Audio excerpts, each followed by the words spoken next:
Bonsoir à tous, mesdames, bonsoir messieurs, bonsoir, bienvenue à cette nouvelle édition de Le Grand Soir sur votre chaîne de télévision. C'est avec un grand plaisir qu'on vous retrouve ce soir pour échanger encore autour des grandes thématiques d'actualité, celles proposées par la presse camerounaise depuis ce matin, mais également celles qui fait, on va le dire, cette actualité-là, l'actualité dans notre pays. On a décidé depuis lundi de maintenir cette série sur le retour du président de la République et les différentes attentes.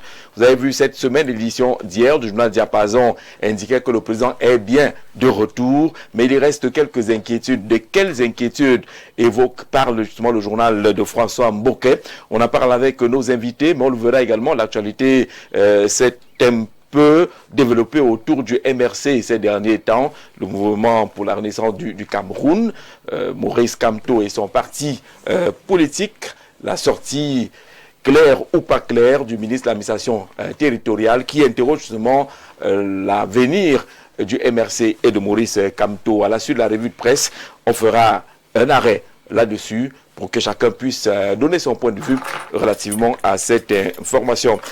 Accueillons Maître Jean-Guy Zogo. Bonsoir Maître et merci d'être là ce soir. Bonsoir Jean-Jacques Zé. Mes félicitations pour la nomination qui vient battre en brèche l'idée qui était déjà installée dans la conscience collective que dans les prochains jours, ça peut être dans les prochaines années, votre nomination est arrivée rapidement. Ah d'accord. Ça veut dire qu'Info TV est en train de donner le ton de ce que nous attendons du président de la République. Je salue avec il est si loin, le président de la République. Beaucoup de sympathie et de respect mes aînés avec qui je partage ce panel aujourd'hui. Je m'en voudrais de ne pas saluer ma jeune petite sœur toute jolie qui va tout à l'heure nous faire la revue de la presse. D'accord. Je dis à tout le monde que désormais, lorsque vous venez lui faire la cour, vous commencez par venir me rencontrer. Comment ça? C'est le plus important, c'est ma petite sœur. Elle-même vous dira le moment venu. Beaucoup de grands frères. Évidemment, je ne peux ne pas témoigner toute ma déférence aux populations camerounaises pour et au nom desquelles je m'échine comme ça au quotidien de lundi à dimanche, du 1er au 31. On n'a quasiment pas de repos. Les élections législatives et municipales arrivent. C'est le moment où jamais. Les inscriptions sur liste électorale s'achèvent le 31 août prochain. Je veux que vous soyez conscient de ce que si vous ne vous inscrivez pas maintenant, vous allez attendre 2032. D'accord, ça se referme le 31. On est le 27 aujourd'hui. Vous avez encore la journée de demain. On espère que de façon spéciale, ils pourront permettre ces inscriptions-là pendant le week-end. On ne perd rien à permettre à ce que les Camerounais puissent se rattraper, ceux qui ne sont pas encore inscrits sur les listes électorales. Docteur Bock, bonsoir. Bonsoir Jean-Jacques, bonsoir à mes co-discutants, bonsoir à top management d'Info Télévision et à toutes les équipes techniques. Et une fois de plus, félicitations. D'accord. Pour votre poste de nomination. Et vous savez que je vous appelle DG, je vous le souhaite totalement et entièrement dans tout ce que ça comporte. D'accord. L'émission d'hier s'est transformée finalement en fait. Oui, oui, on a fait une émission spéciale hier. C'était une émission assez spéciale, la convivialité. On a vu en effet une famille, une grande famille, parce que c'est aussi ça, une entreprise. Il n'y avait pas que les travailleurs d'Info Télévision, les panélistes également, pour certains étaient là, d'autres invités étaient là, les parents, la famille. Chapeau à M. Dieudonné Mvan qui vraiment travaille dans l'esprit que nous appelons de tous nos voeux en Afrique, qui est celui de l'Ubuntu. Félicitations à lui. D'accord, il a quand même encore le record du plus long discours. 1h45. Bon, quand un président de l'Assemblée nationale, les députés vont dormir. Quand un père parle, il parle avec son cœur. Mais vous vous souvenez quand avec des anecdotes, voilà, des proverbes, des citations. On nous a fait le résumé, de ce discours. C'est qu'il faut un lit à 3 places. C'est clair. Prendre la suite. La suite, voilà. Ah bon, il y avait... Oui, il y a 3 places qu'on a préparées, des trois cadeaux de la maison. Donc, je ne vais pas donner les noms aujourd'hui, je garde le scoop pour la prochaine fois, si jamais je suis encore invité. Est-ce que Edwin Messi, Majesté, a décrypté cette affaire de lit à 3 places? Bonsoir et bienvenue. Merci de m'accueillir, bonsoir Jean-Jacques Zeux, bonsoir aux compatriotes et frères que je retrouve sur ce plateau, et je ne manquerai pas de vous adresser également mes vieux félicitations pour votre promotion, pour votre brillante nomination. Je crois aux hautes fonctions de directeur de l'information, si je ne me trompe pas. Donc vraiment félicitations et beaucoup de courage dans cette nouvelle fonction-là. Vous savez, la nomination a ce site particulier, c'est qu'elle vous met au nouveau défi. Et connaissant votre expérience, je ne doute pas un seul instant que vous ne serez pas à la mesure de la tâche. Et vivement que tout se passe bien. Vous savez, le RDPC va vous accompagner, votre maison, vos TV, dans cette nouvelle responsabilité pour que les Camerounais aient toujours la bonne information qui est notre devise, c'est-à-dire que donner aux Camerounais toute l'information et la bonne information. Moi, je connais quelqu'un qui félicite beaucoup les méthodes du RDPC. Qui n'hésite pas à aller à la conquête. Oui, il y a des propositions qui sont faites. Du RDPC, vous êtes un parti dynamique, vivant. Voilà, dès qu'il y a une opportunité, possibilité. Dans ce sens-là. Voilà. C'est pour ça que nous venons à chaque fois sur vos appels, sur vos invitations, pour venir donner la bonne information aux Camerounais. Est-ce que le voisin, comme le RDPC, monsieur le commissaire général, la communication du parti Jouvence, Patrick, bonsoir. Bonsoir, monsieur Jean-Jacques. Bonsoir également aux co-discutants. Bonsoir au peuple camerounais qui, je sais, est très nombreux ce soir à nous regarder. Ouais. Je ne dérogerai pas à la tradition, monsieur Jean-Jacques. Je vais également m'associer aux co-discutants pour vous adresser toutes mes félicitations pour votre nomination. C'est le fruit d'un labeur acharné, je suppose. Et vous le méritez amplement. D'accord. Vous savez que le maintien est une nomination, non? Une promotion. Oui, bien sûr. Madame la DCM, oui, elle a été maintenue. PCO de toute la grande fête. Voilà, effectivement. Ah oui, c'était très bien fait. Vraiment, bravo. Voilà, d'accord. Les gens qui étaient là. Bravo, madame. Tout le monde est parti satisfait. Tout le monde est parti satisfait. Même le PDG était surpris. Comment tu as fait ça? Tu as pris les moyens là où pour organiser? C'était tout simplement merveilleux. Bonsoir Viviane. Bonsoir Jean-Jacques, bonsoir à votre panel et merci de m'accueillir encore ce soir. Une fois de plus, félicitations. Je me joins donc à tout votre panel. Sauf que c'est moi que vous avez applaudi. Donc, applaudissons plutôt pour le PDG nominé. Donc, voilà, félicitations. Et voilà, nous sommes très heureux de vous avoir comme, on va dire quoi, encadreur. Hein. Vous êtes notre aîné. Et on s'est connus sur d'autres chaînes, dans d'autres chaînes. Et aujourd'hui, on se retrouve encore. Voilà, c'est un plaisir de travailler avec vous. On a un peu reconstitué la matinale. On l'a reconstituée comme de l'autre côté. D'accord. On va aller dans les kiosques maintenant. Inversion de rôle. C'est moi qui introduis Viviane. Le matin, c'est souvent elle qui m'introduit. Ouais. Viviane nous conduit dans les kiosques ce soir. Effectivement, Jean-Jacques Zeu, bonsoir à vous qui nous regardez à la maison. C'est parti pour la deuxième et dernière revue de la presse de ce jour, ce jeudi 27 août 2026. Et pour ouvrir Info Matin de Dieudonné Mveng, Info Matin de Dieudonné Mveng, justement, qui nous plonge dans cette première actualité. Le journal va mettre en avant, justement, la rentrée scolaire et universitaire sous le signe, justement, de la sécurité tous azimuts. Eh bien, une évaluation du dispositif sécuritaire a été conduite hier à Yaoundé par le ministre délégué à la présidence chargé de la défense, Joseph Betty à Somo. C'était sur très haute instruction du chef de l'État, Paul Biya. Autour de la table, les principaux responsables de la sécurité nationale. Objectif, anticiper les menaces et garantir une rentrée sereine. Le ministre assure également que la situation est globalement maîtrisée. Et c'est la même préoccupation que l'on va retrouver dans le journal L'Étudiant qui titre rentrée scolaire 2026, sécurité renforcée. Les forces de défense et de sécurité ont passé en revue les menaces susceptibles de perturber la reprise des cours. Le dispositif devrait notamment mettre l'accent sur la protection des élèves, des étudiants et des personnels ainsi que sur la sécurité routière et la prévention des violences. Le quotidien revient également ce soir sur cette réunion de sécurité. Le dispositif national a été minutieusement évalué afin de permettre une reprise des activités scolaires et universitaires dans les meilleures conditions. Parmi les priorités, la protection des usagers, des établissements scolaires et même universitaires, la surveillance des mouvements de personnes et de biens, mais aussi la bonne gestion des éventuels foyers de tension. Et changement de registre à présent avec le tri-hebdomadaire La Météo de Dieudonné Mveng. Le journal s'intéresse cette fois-ci à la vie politique, précisément au mouvement pour la renaissance l'Ouest du Cameroun, le MRC, vous l'avez compris. Et selon la météo, le ministre de l'administration territoriale, Paula Tangandji, désavoue la convention du MRC tenue le 21 décembre 2025.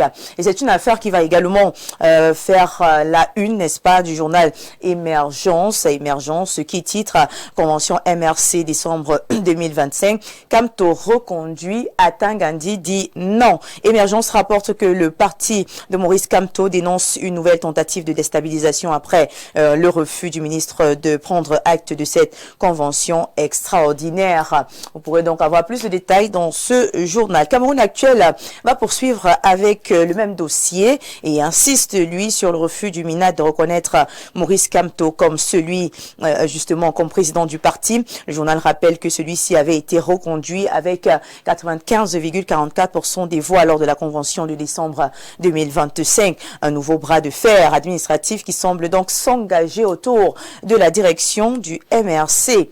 Et après la politique, place à un fait divers particulièrement tragique avec mutation de Georges-Alain Boyomo. Le journal consacre son attention à Cresson Smerline Begel, cette femme assassinée mardi dans un hôtel à Yaoundé, quartier Omnisport. Mutation propose le portrait de la victime et revient sur les derniers jours de cette femme dont la mort suscite émotion et interrogation. Vous pouvez donc lire ce titre captivant, les derniers jours d'une égorgée. Et le jour que gère Aman Mana s'intéresse au même drame et pose la question: qui était la jeune femme assassinée à l'hôtel Salvador? Le journal est allé à la rencontre de la famille, notamment à Nkolanga, où le père de la défunte livre son témoignage. Et ce drame relance la question plus large sur les féminicides au Cameroun. Dans le point B hebdo, le constat est particulièrement alarmant. Le journal évoque plus de 200 femmes assassinées entre 2023 et 2025 et déjà plus de 60 cas recensés au cours des 8 premiers mois de 2026. Le phénomène autrefois considéré comme résiduel prendrait aujourd'hui une ampleur assez inquiétante. Le journal interpelle notamment les pouvoirs publics sur la réponse justement apportée à cette situation.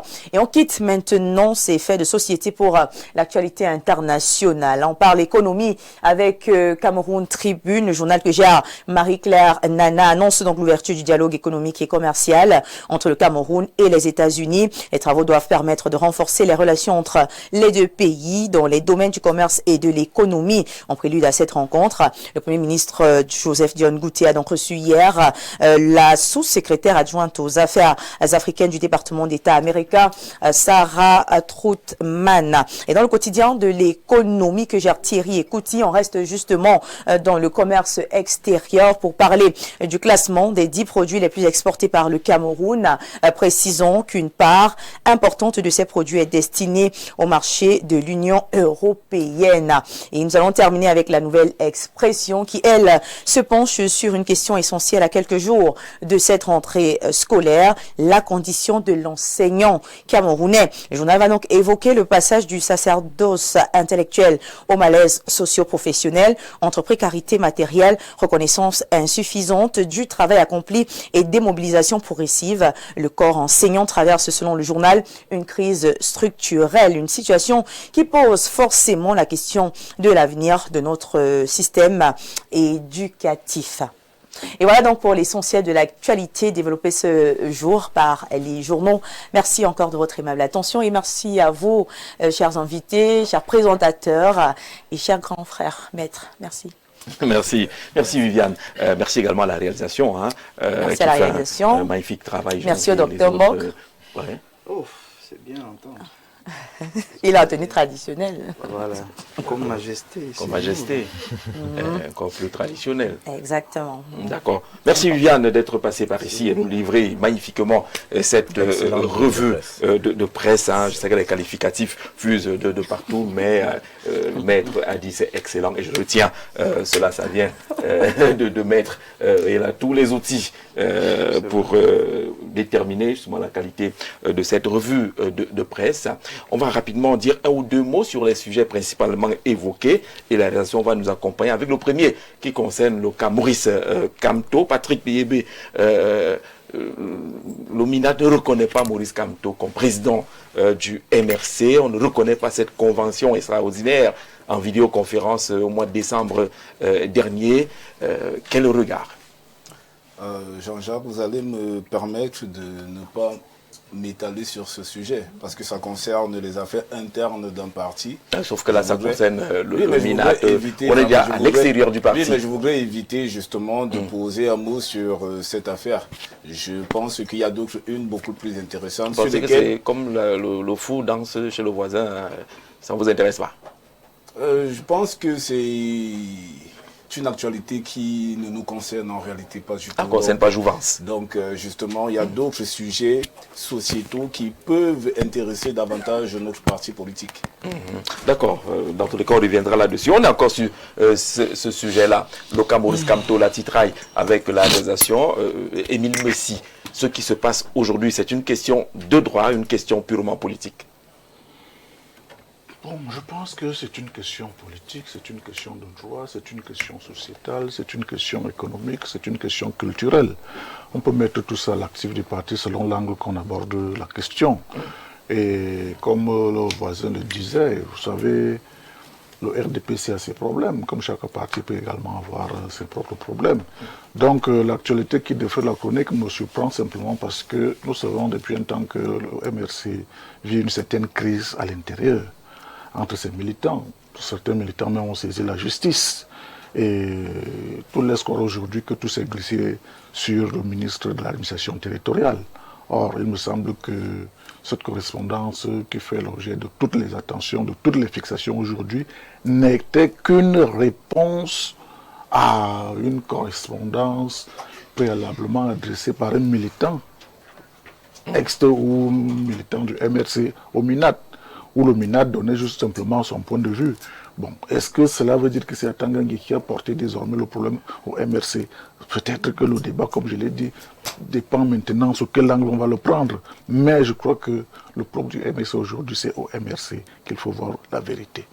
Donc, on ne peut qu'être vigilant sur ce qui se passe dans l'acte, parce que c'est un parti politique sur la scène camerounaise qui mérite également des attentions, des commentaires de tout le reste. Mais le RDPC, au fond, suit également l'actualité dans ce parti. Est-ce que cette actualité ne nous impose pas de revoir un peu nos lois? Une conférence une convention en visio semble ne pas être encadrée par les lois camerounaises. On est quand même à l'ère du télétravail. Effectivement, sur cet aspect-là que le ministre Atangangui s'est fondé sur des dispositions de la loi sur des partis politiques pour donner sa position. Il s'est référé justement à cette loi pour dire voilà pourquoi le ministre de l'administration territoriale n'a pas pris acte compte tenu de ces dispositions-là. Bon, maintenant, est-ce qu'il faut changer ces dispositions? Ça, c'est aussi un autre débat. Forcément, il faut faire un projet de loi ou une proposition de loi qu'il faudra soumettre au Parlement et bien évidemment qu'il faudra débattre. Les lois ne sont pas statiques, les lois ne sont pas des dogmes. Les lois évoluent en fonction des circonstances, en fonction des situations et même en fonction du climat politique. Donc, c'est pour ça que j'ai dit que ce débat, on peut le prendre chacun dans l'angle qu'il juge nécessaire. Donc, pour notre part, je crois que ce qui se passe au MRC aujourd'hui doit également édifier les autres partis politiques pour dire que nous ne sommes pas insensibles, que nous ne sommes pas ou alors indifférents. Donc toute actualité politique mérite d'accorder une certaine importance. Donc les problèmes du MRC restent des problèmes du MRC entre les militants qui revendiquent ceci, d'autres militants qui disent cela. Vous voyez, il y a cette rupture au sein du MRC aujourd'hui, ce qui conteste la légitimité de Maurice Kamto comme président du parti et ceux qui pensent qu'il doit rester là. On va trouver donc que, quel que soit le bord qu'on peut prendre le problème, c'est une affaire interne du MRC. Donc le ministre, lui, il va encore porter des flèches, mais je pense qu'il fait ce qu'il a fait. Maître Jean Dizoko, cette question, c'est une question de droit ou une question purement politique, parce que dans les commentaires, on dit encore Maurice Kamto, et qu'il serait même, comme la grande une de la météo semble l'indiquer, il serait dans le viseur du MINAT. Ce qui est assez intéressant, c'est que le professeur Maurice Kamto, qui est l'un des plus brillants juristes que notre pays ait produit ces dernières décennies, a eu le mérite, ces dernières années de devenir un indicateur météorologique de la température politique du Cameroun. À telle enseigne que vous l'aimiez ou non, que vous appréciez ce qu'il fait ou non, une chose est sûre et certaine, quand vous allumez votre téléviseur le matin, votre radio, ou quand vous ouvrez votre téléphone, vous entendez parler du professeur Maurice Kamto partout. C'est donc un acteur politique majeur de notre landerneau politique. Cependant, la question que vous me posez, qui est celle de savoir si la problématique autour de la prise d'acte ou de la non-prise d'acte de la convention au cours de laquelle il a été, du congrès au cours duquel il a été élu, serait un problème politique ou une question de droit. C'est un problème politique, mais qui se résout avec des arguments de droit. D'accord. Parce que, en l'état actuel du droit positif camerounais, en la matière, en ce qui concerne la gestion des partis politiques, je voudrais quand même rappeler que les partis politiques sont les seules associations de droit privé qui sont littéralement des organes constitutionnels. C'est-à-dire que la constitution du Cameroun consacre aux partis politiques la qualité d'animateur de la vie politique et d'acteur, de joueur particulier du jeu électoral. Ça veut dire que ce ne sont pas des organisations à prendre à la légère.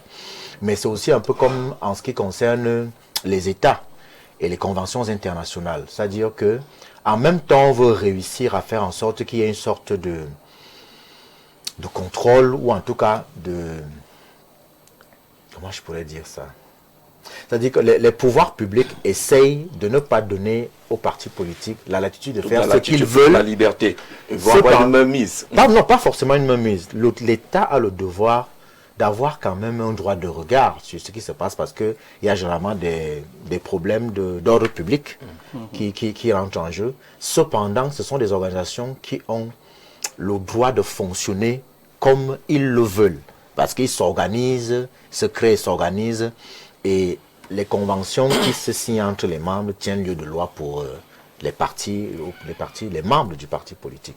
C'est vrai que c'est d'abord une question politique avant d'être une question de droit, ou alors c'est un problème politique et on se sert des arguments de droit pour y répondre. Parce que nous savons tous que depuis que le professeur Maurice Kamto est entré en politique avec le MRC, il a toujours eu maille à partir avec le régime en place. Et c'est de bonne guerre, même si moi je dis que en tant que président de l'Union des populations africaines, je ne peux pas aller me prononcer sur ce qui se passe à l'intérieur du mouvement pour la renaissance du Cameroun. J'ai beaucoup d'amis, je vous rassure, dans les deux camps. Dans les trois camps même si on veut, j'ai des amis un peu partout, des amis très proches d'ailleurs. Et comme je leur dis toujours, il faut essayer de faire en sorte que il y a une adéquation ou en tout cas une union entre la légitimité et la légalité. Parce que dans une formation politique, vous aurez toujours quelqu'un qui essaie de venir contester le leadership en place. C'est même quasiment naturel. Ça fait partie de la démocratie interne aux formations politiques. Mais maintenant, comme mon grand-père avait l'habitude de me dire, la solution à un problème se trouve toujours dans l'histoire du problème. C'est pour ça que nous, on avait l'arbre à palabres chez nous. Quand il y avait un conflit, on racontait le conflit. Mais encore faut-il avoir la bonne histoire du conflit. Et quand vous avez la bonne histoire du conflit, rapidement, à travers l'histoire, vous dégagez les responsabilités et la vérité finit toujours par émerger. C'est ce qui s'est passé par exemple à l'Union des populations africaines qui à un moment donné a été secouée par une crise politique de cette nature-là. Et l'histoire du parti qui a la chance que des cofondateurs sont vivants. Parce que l'Union des populations africaines, l'UPA, a été fondée par 5 personnes. Il y a 3 personnes qui sont là. Donc, les gens peuvent vous raconter comment est-ce que le parti est né, comment est-ce que le fondateur est décédé, comment est-ce qu'il a organisé la passation du relais dans le parti. Les documents sont disponibles. C'est la même chose qu'on peut faire à l'Union des populations africaines, au MRC et ailleurs. Donc, moi, je voudrais simplement... Mais il y a quand même un peu de regret qu'on en soit là. On est à quelques mois des prochaines élections. On va repartir encore, certainement, sur un débat du juridique, du politique, du Hatongandi, le shérif qui serait contre le MSC, Maurice Kamto, un grand maître de droit, qui n'a peut-être pas vu ce petit piège. On va répondre. Jean-Jacques, justement, c'est à peu près ce que dit le proverbe Menyembasa. Il y a un proverbe Menyembasa qui dit que ce n'est pas le jour où vous mangez l'écureuil que vous attrapez la hernie. En réalité, la problématique des rapports houleux et conflictuels entre le MRC et le ministre de l'administration territoriale date de la présidentielle de 2018. Ce n'est pas une affaire d'aujourd'hui. L'atmosphère s'est seulement tendue au fur et à mesure et allait crescendo. Sauf qu'aujourd'hui, la tension n'est pas avec le MINAT. Non, on se comprend bien. C'est pas avec le MINAT. On se comprend. Le problème qui se pose ici, c'est une crise interne. C'est une crise interne au parti, mais comme j'ai dit tout à l'heure, c'est un problème politique. Et pour le résoudre, en tout cas pour essayer de l'analyser, chacun en tirant la couverture de son côté, fait usage des arguments de droit. Et on est clair sur une chose, que la loi de 90 sur la création et le fonctionnement des partis politiques a des manquements. Et l'Union des populations africaines a fait même d'ailleurs un travail sur la question. Nous allons, le moment venu, porter à l'attention de l'opinion nationale notre proposition de révision de la dite loi. Docteur, sur cette question-là, on retient quoi? Les questions politiques, y a-t-il un problème? Maurice Kamto, MINAT, est-ce que c'est juste une question interne et qui est exploitée par le MINAT? Écoutez Jean-Jacques, moi je vais prendre un recul et regarder la situation depuis le haut, c'est-à-dire qu'un regard holistique, parce que il faut rappeler que le retour de la démocratie au Cameroun s'effectue en 1990. Et aujourd'hui, on va dire que la démocratie a 36 ans au Cameroun. Le premier problème qu'il faut relever, parce que tout se tient par ailleurs, c'est qu'il n'y a pas eu d'État. L'opposition n'a pas fait ses États généraux. Le parti au pouvoir n'a pas fait ses États généraux. Les populations même n'ont pas été sensibilisées et éduquées sur la question de la politique. C'est pour ça que vous avez un ensauvagement facile de l'espace politique. Parce que aujourd'hui, quand on dit pouvoir, ça renvoie à quoi? Quand on dit opposition, ça renvoie à quoi? Quand on dit homme politique, ça renvoie à quoi? Donc vous voyez qu'il y a un ensemble de problèmes non réglés qui viennent donc tout le temps rencontrer le quotidien et créer plus de malentendus que de véritables problèmes. Et c'est à ça que nous faisons face aujourd'hui. Et l'autre volet qu'il faut mettre en exergue, c'est que nul ne peut se prévaloir de ses propres turpitudes. En 2018, le MRC est tombé dans un piège qui le poursuit et qui le poursuivra jusqu'au bout. Le fait de boycotter une élection, c'est vous tirer une balle dans le pied. Et la conséquence est donc que, non seulement quand vous boycottez une élection, quel que soit celui qui est au pouvoir, vous mettez à dos le courroux de celui qui dirige. Parce que je rappelle que le boycott veut dire on ne vous reconnaît pas. On accepte parce que vous êtes. Et on vous défie. Voilà dans quoi le MSC est rentré de manière frontale.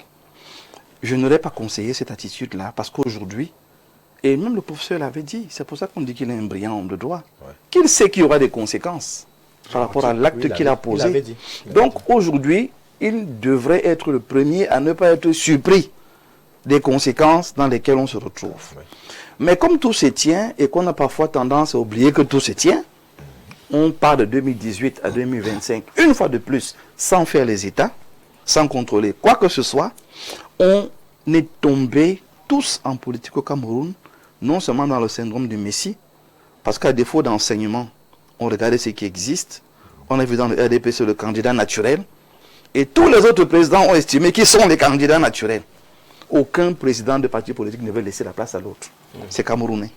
Aucun président de parti politique estime qu'un autre peut faire quelque chose. C'est camerounais. Donc, aujourd'hui, on n'a pas fait des États, on n'a pas travaillé de manière fonctionnelle en interne dans les différents partis politiques. Le MRC ne s'est pas assis pour se dire attention. On part comment en 2025? L'idée du Yango est donc arrivée. Et là, c'était la goutte d'eau qui débordait le vase. Parce qu'on a vu tous les problèmes qu'il y a eu. Et Maître Guy le rappelait, ça a exacerbé les tensions qu'il y avait déjà entre le MRC et les pouvoirs publics. Ce n'est pas qu'une affaire du MINAT.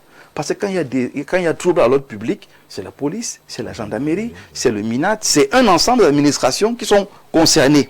Donc, le MRC malheureusement a créé une sorte de crispation et de méfiance qui fait qu'on lui a tout de suite collé une image de troublion, de désordonné, de personnes qui sont promptes. L'insurrection et ainsi de suite. Alors, vient la fameuse, vous appelez ça quoi? La convention, parce que interdite en présentiel, parce qu'il faut le rappeler, interdite en présentiel. C'est même le fondement. C'est là le fondement. C'est pour ça que là, il y a un volet politique qu'il faut bien expliquer. Mais n'oubliez pas que le MRC a construit cela. Donc, au cours des défendant des pouvoirs publics, on s'est dit, les gens là, avec ce qu'on a vu à Douala, avec ce qu'on a vu à Yaoundé, on s'inquiète quand même. Donc, il y a eu un construit. Mais comme il n'y a pas eu une sorte d'aggiornamento, une sorte de mise à jour pour montrer au pouvoir public que notre nouvelle dynamique, c'est ceci, la méfiance est restée. Et parce que la méfiance est restée, ce congrès-là, malheureusement, a été interdit. Et puis, nous sommes donc à l'heure du télétravail. Le MRC, normalement, judicieusement, se dit que en faisant cette convention-là, en visio, ça aura un sens. Ailleurs, où il y a des réformes, où on se remet quand même en cause et on se met à jour, je vous promets que si on avait fait ce travail avec des rapports, on aurait introduit depuis 2018 des réunions en télétravail, en visioconférence, et ça n'allait pas paraître un monstre compliqué pour le MINAT aujourd'hui. Donc, voilà, ayant mis tout cela ensemble, on se trouve dans un contexte où, pour le MINAT, c'est du pain béni. Que quelqu'un... Pourquoi se réjouirait là, c'est sous sa casquette politique. Non, je préfère voir... Sinon, si ce n'est qu'un MINAT, pourquoi est-ce qu'il se réjouirait? Pourquoi ce serait le pain béni? Très bien. Tout se tient par ailleurs, et je reviens sur la crise post-électorale. Le MINAT sort d'un front compliqué. Il fallait gérer une crise post-électorale. Ce n'était pas une chose facile. Et vous vous souvenez que ce parti également a été indexé comme étant des acteurs du trouble qu'il y a eu. Bon, vous voyez que tous ces éléments-là se mettent ensemble. C'est l'ensemble des pouvoirs publics qui se crispent.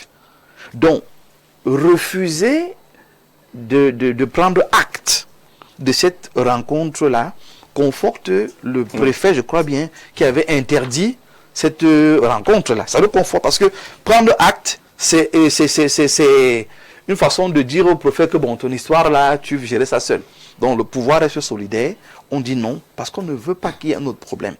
Et jusque là, et là je rejoins Émile Messi, il n'y a pas de problème. Le seul problème, c'est que le président Kamto devrait aujourd'hui intégrer la nouvelle donne, la nouvelle dynamique. C'est qu'un parti politique et un homme politique est un bien public.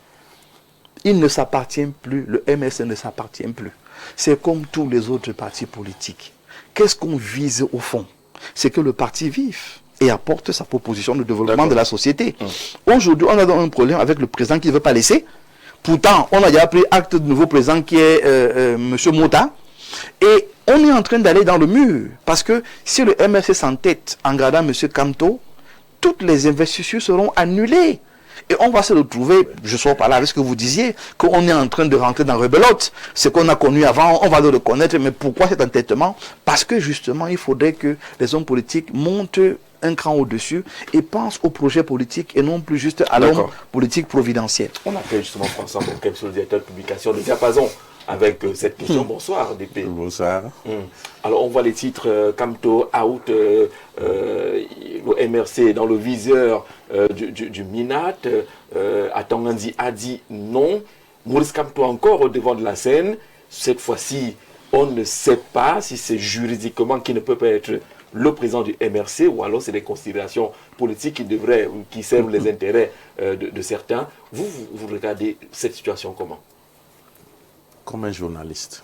Oui. Parce que vous avez posé des questions politiques, je pense que chacun veut tirer la couverture de son côté. Mais dans le journaliste. Le journaliste, lui, observe des choses en se disant que 36 ans après le décret qui consacre la démocratie, quelqu'un a rappelé ici, Maître Guizogo, que les partis politiques sont des organes qui doivent concourir à l'animation politique. Alors, vous ne pouvez pas le dire et dire que un préfet interdit une manifestation. Vous ne pouvez pas le dire et dire que lorsqu'un préfet a interdit une manifestation d'un parti politique qui doit concourir donc à la vie politique même déjà, parce que si un parti politique ne tient pas des réunions, ne fait pas des conventions, ne fait pas tout ce qui peut regrouper ses militants, à quoi servira-t-il? Parce que très vite, on semble oublier à quoi servira-t-il? Il servira à rien du tout.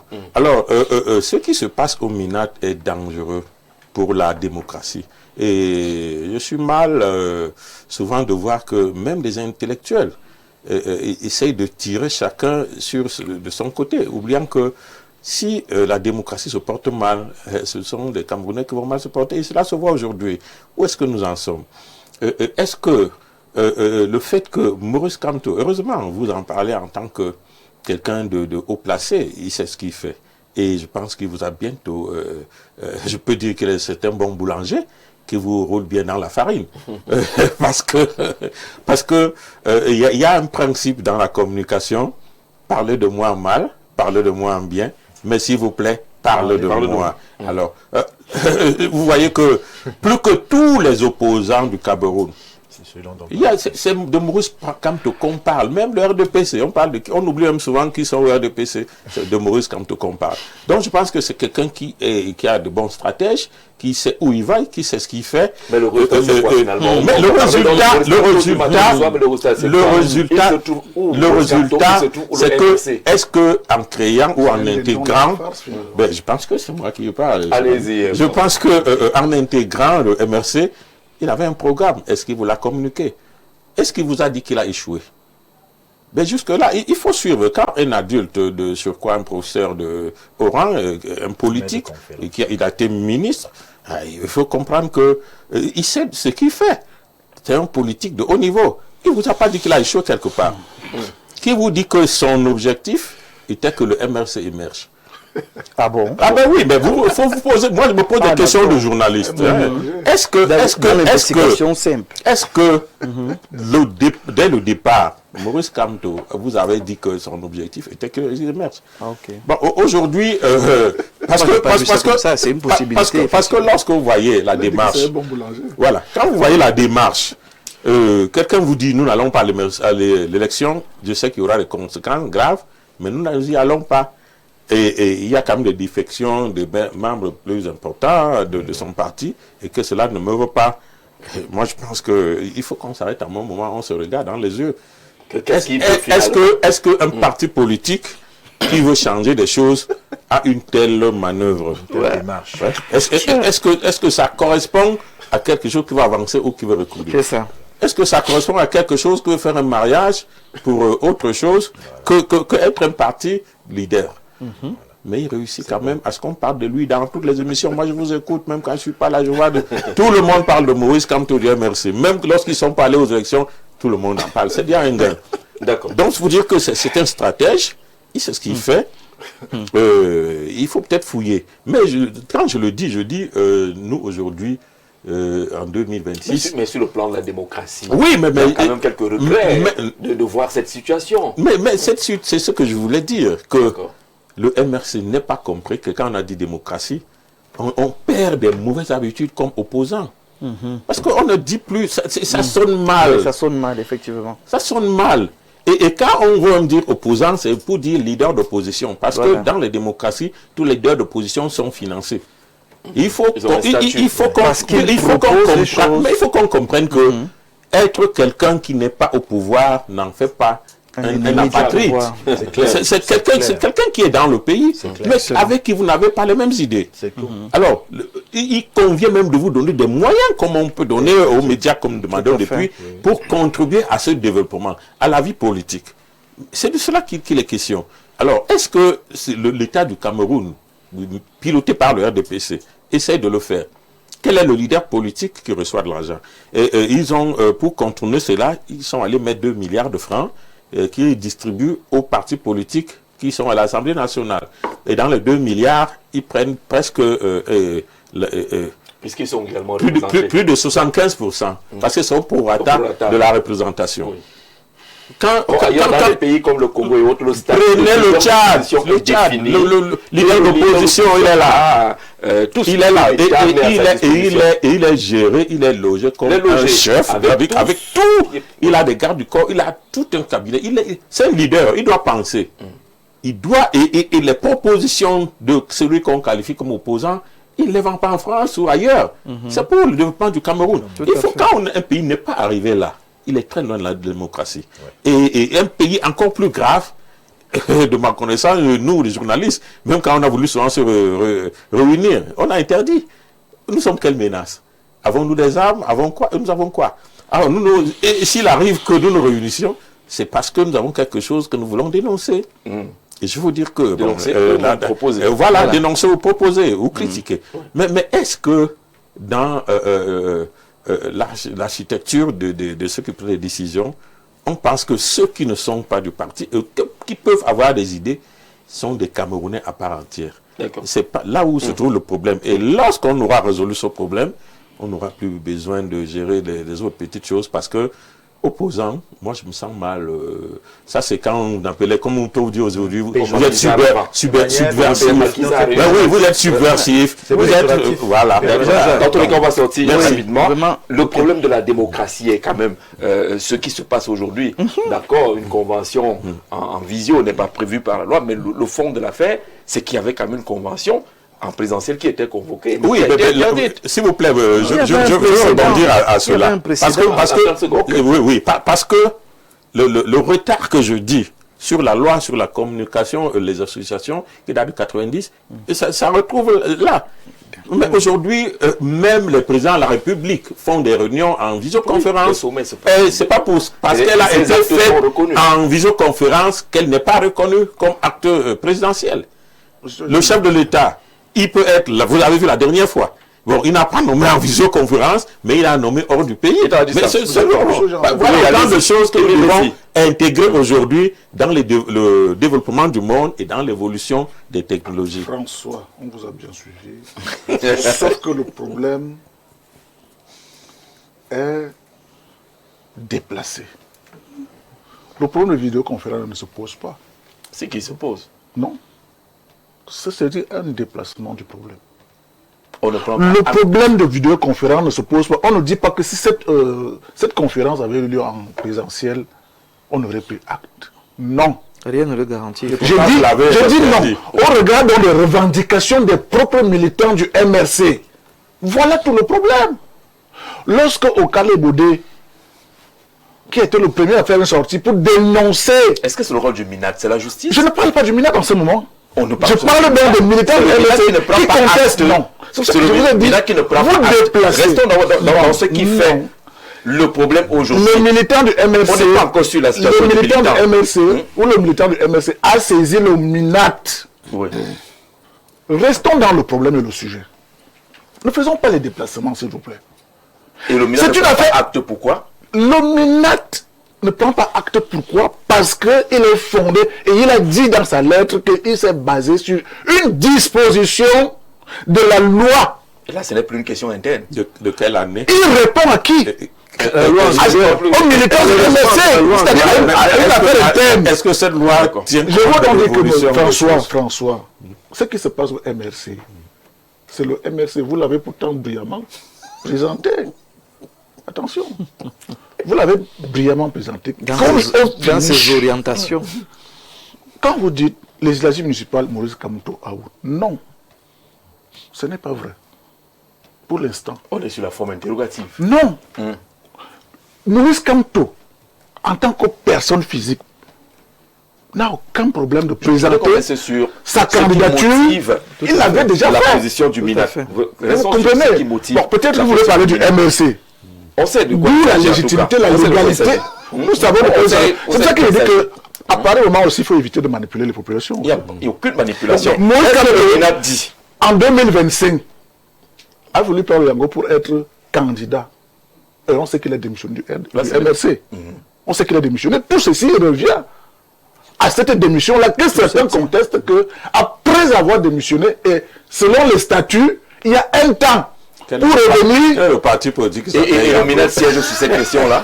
Et le MINAT siège sur cette question. Le MINAT, puisque vous insistez sur le MINAT, le MINAT est fondé par la loi pour dire que de cette vidéoconférence, je n'ai pas pris acte parce qu'elle n'a pas eu lieu dans des formes réglementaires. Est-ce que ça pose maintenant le problème de légitimité de Kamto au MRC? Non. Ça, c'est un autre débat. Rien ne dit que cette vidéoconférence allait faire en sorte que la légitimité et la légalité de Kamto soient reconnues au MRC par les militants du MRC. Ça, c'est un autre problème. On résume la position du MINAT. Le MINAT a dit qu'il n'a pas pris acte, répondant parce qu'il y a une disposition que lui-même a citée de cette loi. Pourquoi insister? Pourquoi? Est-ce que la loi de 90 sur la liberté des associations, des manifestations, ainsi de suite, reconnaît ou admet ce type? C'est donc pas une question interne. Bon, maintenant, donc, on dit que ce n'est pas une question est-ce que cette loi, Monsieur cette loi doit être revue aujourd'hui? Nous sommes interne. Je vais à votre suite. Je vais à la suite de Monsieur Messi. Le MINAT répond à Okala qui a sollicité un document. Willy Mengue, je crois. Willy Mengue. Ils sont nombreux. Willy Mengue. Willy est allé en justice. Répond. Okala a saisi le MINAT. Voilà. Il lui répond parce qu'il y a une procédure pendante au tribunal et il y a des pièces qu'il faut ajouter à cette procédure-là. Et justement, cette convention est un des éléments qu'il faut comprendre. Et comme le MINAT ne s'est pas prononcé dessus, on pose la question au MINAT et c'est un des éléments qui rentre dans les pièces du dossier. Le MINAT donne la position du ministère. On n'a pas pris acte tenant compte de ceci. Donc le MINAT n'a pas fait une sortie ex nihilo. La sortie est basée sur une requête. Je continue de dire que... Voilà, maître. Nous ne soyons pas du silence dans l'administration, vous acceptation. Bon, voilà. Je continue de dire... Même dans nos demandes que nous faisons, on donne à l'administration 15 jours. Très rapidement. Lorsque l'administration n'a rien dit, ça veut dire qu'elle a accepté. Je sors rapidement. Donc, ne rien dire veut dire que l'administration accepte. Je sors rapidement en disant que nous-mêmes jouons à un jeu qui est dangereux. Quand les fondations sont inexistantes, crier, sauter, danser, vous n'allez avoir aucun résultat. On parle de fondations, il s'agit de On quoi? doit aller dans les réformes. Tant qu'il n'y a pas de réforme, et dans les différents codes, et dans les différentes lois, on va nous tourner dans la farine, pour reprendre le terme de François, par rapport au bon boulanger. Mais que le boulanger et tous les partis politiques insistent sur les réformes, qu'on s'actualise. Tant qu'on n'est pas actualisé, on va nous rouler. D'accord, s'actualiser, d'accord, mais également respecter les règles de base d'une démocratie. Absolument. Permettre aux partis politiques de Elles doivent être écrites, un état de droit écrit. aux partis politiques de tenir des réunions. Jean-Jacques, des un meetings état de et autres. droit écrit son Avant d'arriver fonctionnement. aux réformes, il y a d'abord les éléments basiques qui ne sont pas... Jean-Jacques, comme je n'avais pas la fini. parole va être d'abord. On a pris une parenthèse. Je n'avais pas fini sur trois cette question-là. Vous allez revenir. Mettre d'abord quelques précisions.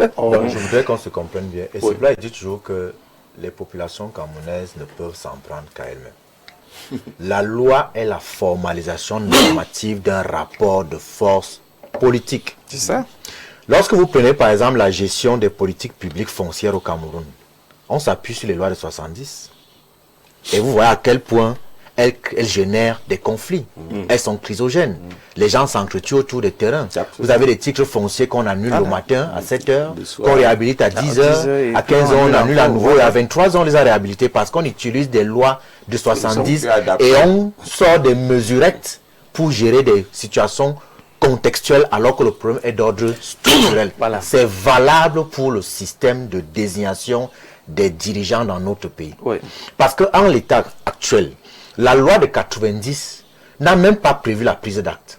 Oui. Parce que quand on prend stricto sensus les dispositions de la loi de 90, les partis politiques s'organisent librement. Et lorsqu'ils ont pris des actes, ils les communiquent au ministère de l'administration territoriale. Mais la pratique a amené les gens à attendre une prise d'acte. C'est un peu comme on a fonctionné pendant près de 30-40 ans avec les attestations d'abandon de droits coutumiers qui n'existent nulle part. Pour ajouter à vous, Oui, un peu. Donc, laissez-moi terminer. Parce que le problème ici, c'est lequel? C'est que le ministre de l'administration territoriale s'appuie sur deux faits. Le premier, c'est que la convention a été interdite. Dès lors qu'elle a été interdite, quelle que soit la forme dans laquelle vous la tenez, puisque c'est cette convention-là, elle ne sera pas reconnue. Oui. C'est la première chose. Allez la tenir en visioconférence, ça vous dit, mais la convention a été interdite. Il fallait refaire une nouvelle convention avec une nouvelle déclaration de réunion publique ou de manifestation publique. Première chose. Deuxième chose, le MINAT s'appuie également sur le fait que des contestations ont été portées à sa connaissance. Parce que n'eût été ou n'eussent été ces différentes réclamations, le MINAT ne se serait pas prononcé. Tout à fait. Je dis, le MS n'est pas le seul parti à avoir eu ou à avoir des problèmes internes. Et ça, il faut le rappeler. Moi, j'ai saisi le MINAT. C'est pour ça que je parle en connaissance de cause. J'ai saisi le MINAT et le MINAT a fait le travail qui est le sien. Il y a même eu une enquête administrative pour comprendre pourquoi l'Union des populations africaines a un problème de leadership. Et ce problème a été réglé. Parce que je vous dis que les acteurs qui fondent le parti sont vivants. Tout à fait. Vous comprenez? Non, parce que la difficulté que j'ai ici là, c'est que ce n'est peut-être pas que ça vise du MRC qu'il faut faire comme si on va inventer le fil à couper le beurre. Nous sommes en train de fonctionner en 2026 avec une loi de 90. C'est pas normal. Elle est désuète, elle ne tient pas compte des instruments de communication modernes. Je prends un exemple pour sortir. Il n'y a pas que la loi qui est Je vous prends un exemple. Il y a tellement de choses. Même les mentalités. Non, les mentalités, c'est autre chose. 90. Les mentalités, c'est autre chose. Grand frère François, François Jean, le président de la République. François, je vous prends un exemple. Ailleurs. Prenez par exemple les dispositions actuelles, légales et réglementaires qui régissent les appels à la générosité publique. Aujourd'hui, vous avez un cas à l'hôpital. La personne est peut-être à l'article de la mort. Mais on vous dit que pour faire un appel au don, à la générosité publique, vous devez obtenir l'autorisation du ministre de l'administration territoriale. Et il y a un dossier que vous composez, dans lequel il y a même le bulletin de casier judiciaire numéro 3 du demandeur.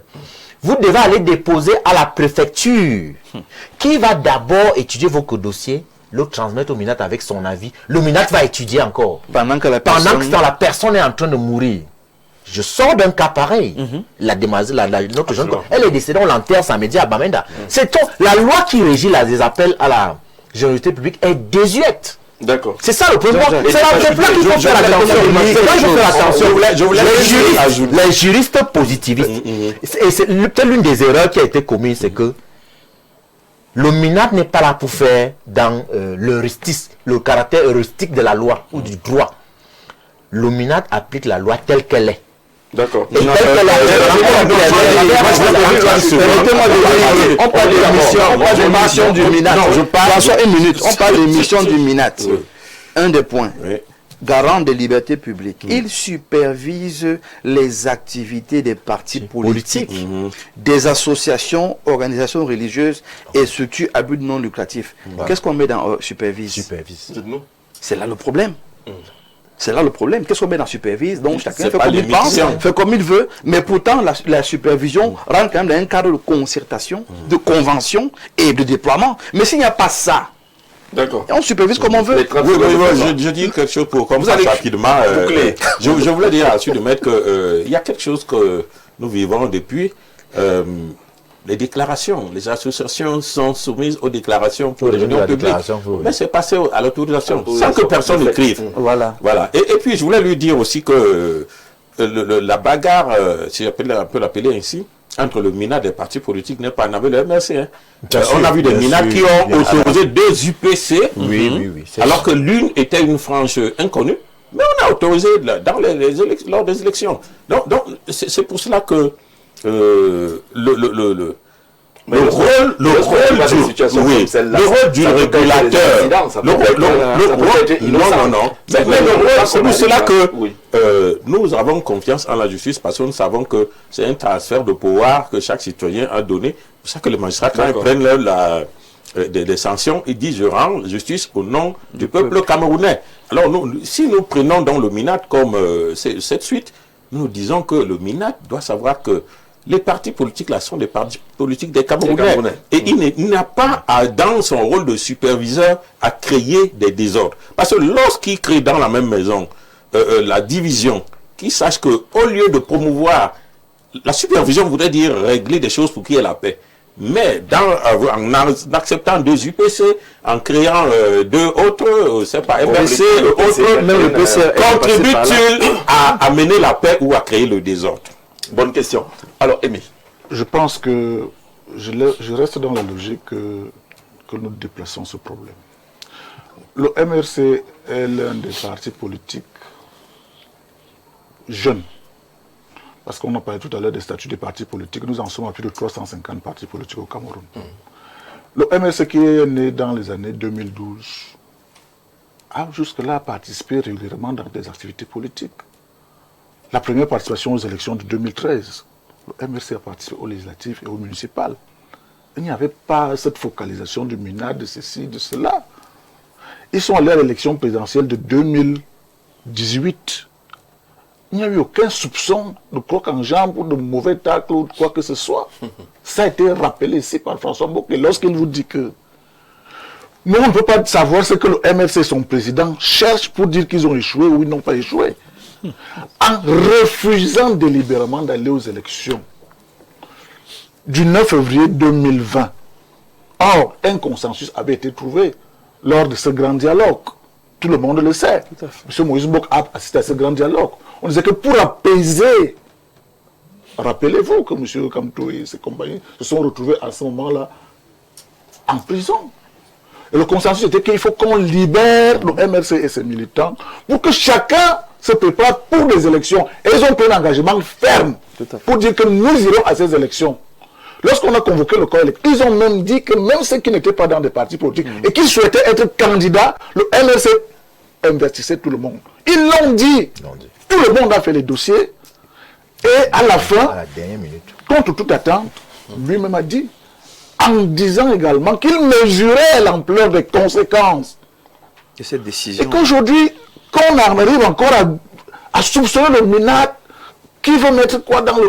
Je crois que ça, c'est une question de bonne foi. D'accord. D'accord. Ce qui se passe au MRC aujourd'hui, C'est et pas ça, ses du propres PC. militants, que ce soit au Cameroun ou au Mili-Mengue, Mais en moins contestent que, d'après leur propre statut, que vous ne pouvez pas démissionner du MRC comme Maurice Kamto l'a fait, et en quelques mois seulement revenir prendre la tête Alors que vous de devez ce d'abord parti. passer par la case militant de base, Voilà. il y a un certain nombre d'années. C'est ça le fond du problème au MRC aujourd'hui. Et François a raison. D'ailleurs, je vais vous confier quelque chose. En 2025, lorsque le débat sur le mandat impératif chauffait, moi j'avais donné un conseil à M. Maurice Kamto et au MRC. Je leur ai dit, vous avez fait un faux pas en 2020, vraiment laissez cette affaire d'élection présidentielle tomber. Préparez-vous pour les prochaines élections municipales et législatives pour mieux sauter. Parce que là où vous avez glissé, il faut bien forcément commencer par là. Et vous avez vu comme si c'était une obsession absolue que Maurice Kamto lui voulait être candidat. Ou c'est un candidat. Vous avez sacrifié les autres à être députés, à être conseillers municipaux. Parce que lorsqu'il s'agit de vous, il n'y a que vous-même. Voilà, vous ne pouvez se prévoir de ce propre politique. N'ayons pas peur de dire que voilà le problème du MRC et Maurice Kamto aujourd'hui. Le commentaire est beaucoup Tout se résume à un individu, un parti politique ne peut pas faire Merci, merci, c'est une question interne. Merci, vous l'avez dit. Il faut dire la vérité. Laissez le MINAT Une des questions qui revient lorsqu'on rapproche le message, c'est est-ce que le MINAT et le RDPC ne sont pas en train de protéger le président Dato si le MRC était candidat aux prochaines élections locales? Est-ce qu'on n'est pas en train de protéger dans les... C'est le haut plateau? Est-ce qu'on n'est pas en train de vouloir protéger? En 2013, Maurice Kamto a été le premier président du Parlement à tomber au législatif dans le Fundi. Donc on n'est pas dans le Fundi. En 2013, Maurice Kamto a été candidat dans le Fundi. On est pour répondre au candidat que Maurice Kamto poursuit toujours dans le Fundi. Donc il n'y a pas de danger à Baham. Laissez alors le MRC aller compléter Abraham Il peut changer, mais il a toujours choisi le Fundi. Cette fois-ci, pour aller là-bas. Et il aura beaucoup de choses. Il y a quand même un enjeu qui se joue là-bas à côté de Baham. Il y a quand même un enjeu, c'est Jean-Jacques, c'est pour ça qu'il faudrait Baham. que le MRC soit suffisamment intelligent pour procéder autrement. M. Kamto peut être un candidat qui est investi par M. Mota. Il atteint l'objectif. Et puis, il repart dans le processus de devenir président. Il ne faudrait pas qu'il se braque. Ça va le créer plus de problèmes. Et c'est le conseil qu'on leur Et donne. ils peuvent s'en sortir. Ils peuvent s'en sortir. Avec si Mota investit. Oui, il investit. Oui, ça passe. Ouais. Le Milan n'aura aucune raison de Et s'il bloquer. doit accepter. On en parle, c'est le MRC. Non, le MRC réfléchit. Le MRC réfléchit. Bonsoir, très cher Jean-Jacques. Je pense que la nature, en l'occurrence, la divine providence, offre une opportunité inouïe à Maurice Kamto de démontrer qu'il est un patriote, un leader, et faire montre de ce leadership pour justement s'effacer, faire émerger un nouveau leadership et surtout mutualiser ses forces pour enfin, selon ses actes, éviter la fumisterie qui consiste à faire maintenir le RDPC de manière sibylline en se tirant soi-même une balle dans la jambe. Le destin de ce pays et les générations futures, elle l'interpelle Senghor depuis Douala. Un autre message, comment voulez-vous un MINAT neutre et impartial quand il est militant du parti au pouvoir. C'est juste une interrogation qui vient du 241. On va aller plus loin maintenant du côté du Canada. Bonsoir Jean-Jacques et à ton panel. Bonsoir particulier au docteur Jean-Moïse Bock, dont je viens de voir le nom sur une liste des futurs ministres. Ah bon?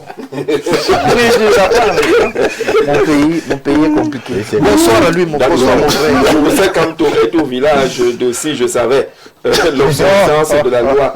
Et là, tous les autres arguments sont de nature à noyer le poisson. Quand on passe dans une cour, il y a un chien, on ramasse le caillou à l'avance. D'accord?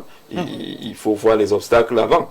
Et Maurice Kamto n'est pas formellement out au sens d'une disqualification définitive. Vous avez raison, acté par les instances électorales compétentes pour les législatives et les municipales. Cependant, il fait face avec le MRC à des blocages administratifs, Émile n'est pas d'accord, et à des procédures contestant la légalité. Là, Émile est d'accord, des instances du parti, ce qui crée une incertitude quant à la validation finale de leur candidature. Petra, non pas Didier, depuis Ngaoundéré. On vous salue là-bas du côté de Ngaoundéré. Bonne émission à vous. À quand la date du congrès du RDPC? Vraiment, vous aimez? On parle du MRC.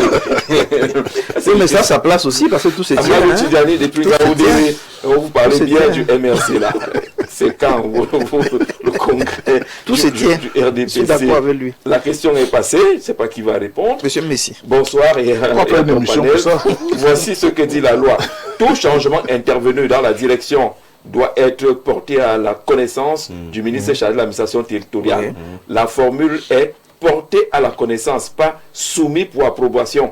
Le rôle du MINAT est un rôle de greffe, de boîte aux lettres. Il enregistre en se permettant de juger, entre guillemets, opportun ou non de prendre acte, entre guillemets. Le MINAT transforme une procédure déclarative en procédure d'autorisation. Voilà. C'est un glissement de la tutelle vers le contrôle politique. Si le MINAT pouvait valider ou invalider les conventions, il deviendrait le super congrès de tous les partis. Ce n'est pas prévu nulle part. Ce n'est prévu nulle part. Seul le juge judiciaire peut annuler une convention si les statuts du parti n'ont pas été respectés sur saisine d'un militant ayant qualité et intérêt. Merci Paul. Stéphane Monouga, c'est clair, ces éclairages. Ce qui s'est passé là. Bonsoir, très rapidement. Monsieur Messi est très volubile quand il s'agit de déstabiliser les concurrents. On a vu le même Minat s'y dans l'UPC jusqu'à l'émietter, le FSNC, les attellements. Je ne sais pas de quel parti a tellement fait peur qu'ils ont réussi à faire fuir son président. Ah, vous voulez parler de FSNC, voilà, pas le FLNC. Comme le parti le président a fui. Aujourd'hui, le seul parti qui offre le RDPC par rapport aux échéances avait dit c'est bien le MRC. Entre-temps, le RDPC est incapable d'organiser son congrès. Ah bon, la fin du congrès, ne fait que revenir. Faites aussi le congrès, non? On va en Ukraine. Qu'est-ce qu'on nous dit du côté de l'Ukraine? Bonsoir, votre panel. Vraiment, la scène politique camerounaise est très désolante. Voilà quelqu'un qui avait refusé de faire participer son parti aux élections législatives et municipales 2020. Il quitte ensuite son parti en 2025 pour rejoindre un autre parti et sa candidature à la présidentielle est rejetée. Puis il revient au MRC pour reprendre la présidence du parti et veut maintenant se présenter aux élections législatives et municipales. Monsieur François, êtes-vous vraiment sérieux lorsque vous dites que Maurice Kamto sait ce qu'il fait? Je vous demande simplement d'aller relire attentivement le code électoral camerounais. Vous comprendrez alors pourquoi le MINAT estime qu'il y a un problème juridique concernant sa situation. En 2020, le MRC avait effectivement boycotté les législatives et municipales. Kamto avait ensuite déclaré que le parti participerait aux prochaines élections. Alors, avant de dire que Maurice Kamto maîtrise parfaitement sa stratégie, il faut peut-être d'abord regarder les conséquences juridiques de ces choix politiques successifs. Aurélien est OK depuis Kiev, du côté de l'Ukraine. Est-ce qu'il s'en est plein? C'est clair. Maurice Kamto, ouais. On va tourner Est-ce que Maurice Kamto s'en est pas? On va tourner la page, on refera un programme avec le C'est pour ça que je dis que RDPC. l'homme politique est un bien public. D'accord. Un parti politique, il ne s'appartient plus. Quand on rentre dans cette dynamique-là, c'est pour le bien des populations. On ne pense qu'à soi, tout seul, mais également, il y a une dynamique qui doit réussir. Jean-Jacques, il faut dire un mot sur le Congrès. Parce que c'est comme si nous cachions quelque chose. Mais il n'y a pas de congrès. Le Congrès n'a pas un souci. Il est où?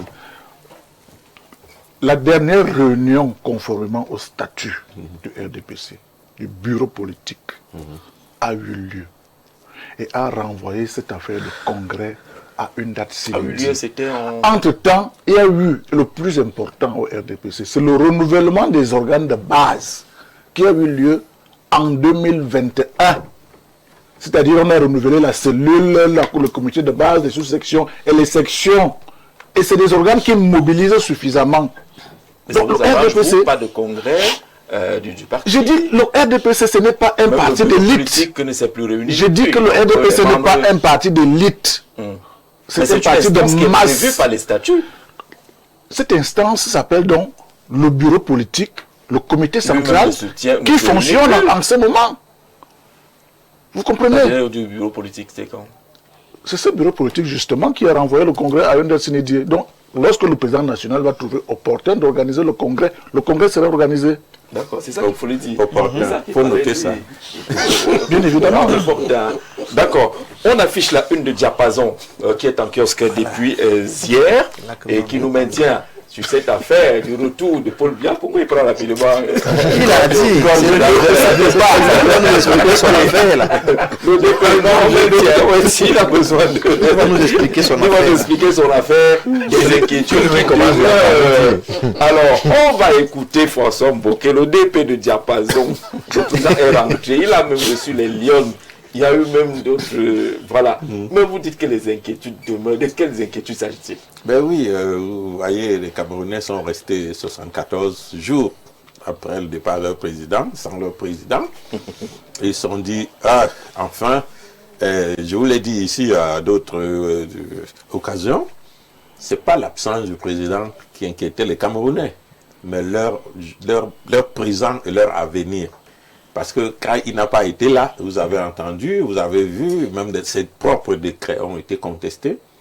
Alors maintenant qu'il arrive, tout le monde se dit, ok, voilà. Hier, lorsque je fais cette une, des gens m'appellent, oh, mais dès que le président est arrivé, on a payé des salaires.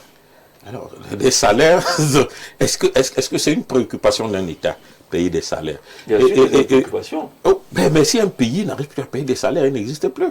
Voilà, mais si c'est une préoccupation, nous sommes loin. C'est cela que je dis aux gens que le président a fait 74 jours, ça veut dire 2 mois et plus. Mais quand le mois précédent, est-ce qu'il a fallu qu'il soit là? Les salaires n'ont pas été payés? Non, je pense que les salaires ont été payés. Et moi, ça m'a permis de voir quelque chose. Vous savez, dernièrement, la Banque centrale a lancé un programme de paiement qu'on appelait de compensation au niveau des banques, qu'on appelait Système 2. Beaucoup ont dit que ça ne marchait pas. Mais lorsqu'on a payé les salaires du Cameroun, on a payé les salaires du Gabon, en même temps, ce système a marché à merveille. Moi, c'est ce que je peux retenir de cela, que la CEMAC a eu un outil aujourd'hui qui marche à merveille et que tout le monde devrait en bénéficier. Ça veut dire qu'on vous paye le matin, le soir, vous allez prendre votre argent dans votre banque. C'est ça l'avantage. Et lorsque vous voyez donc que ce président arrive, il reçoit les lions, tout le monde est content, on sait que nous allons rester dans cette logique. Mais quand il n'était pas là, qu'est-ce qui s'est passé? Son chef de renseignement dans son cabinet a dit des choses. Les Camerounais attendent. Parce que l'ex-capitaine Foudou, il a dit des choses. C'est pas à négliger. Voilà. Et je vous dis que la dénonciation fait partie de la gouvernance. Le travail que nous faisons, c'est un travail de dénonciation. Il fait partie, c'est reconnu par la Constitution et tout. Notre métier, nous sommes même appelés à être protégés, c'est dit dans les textes. La dénonciation est reconnue même. La CONAC demande celui qui a vu. Donc, ce n'est pas nouveau. Lorsqu'on a dénoncé, mais vous savez également qu'il y a quelque chose qui est interdit. C'est la dénonciation calomnieuse qui est également interdite. Donc, si je dénonce, je dois avoir des preuves de ce que je dénonce. Parce que, dites-vous quelque chose, peut-être que les gens ne s'en rendent pas souvent compte, c'est peut-être facile de dire que tel a fait quelque chose en public. Vous ne savez pas le mal que cela peut faire à cette personne-là. Surtout quand c'est faux. Quand c'est faux. Et lorsque vous avez des fonctions, président de la République et autres, ça peut être comme des oripeaux. Mais ce qui reste chez vous, c'est votre nom. Vous avez vu antérieurement, il y a eu les top 50 et autres, vous avez vu des ministres qui ont pleuré, disant que leurs enfants ils ont dit que si c'est reconnu, ils vont se suicider. Ils ont été en justice pour que la justice tranche et ils ont eu raison. Alors nous pensons que lorsque vous avez quand même des affaires, vous gérez des affaires publiques, et vous savez, nous les journalistes, la frontière entre les affaires publiques et privées, elle est très mince. Très mince, ouais.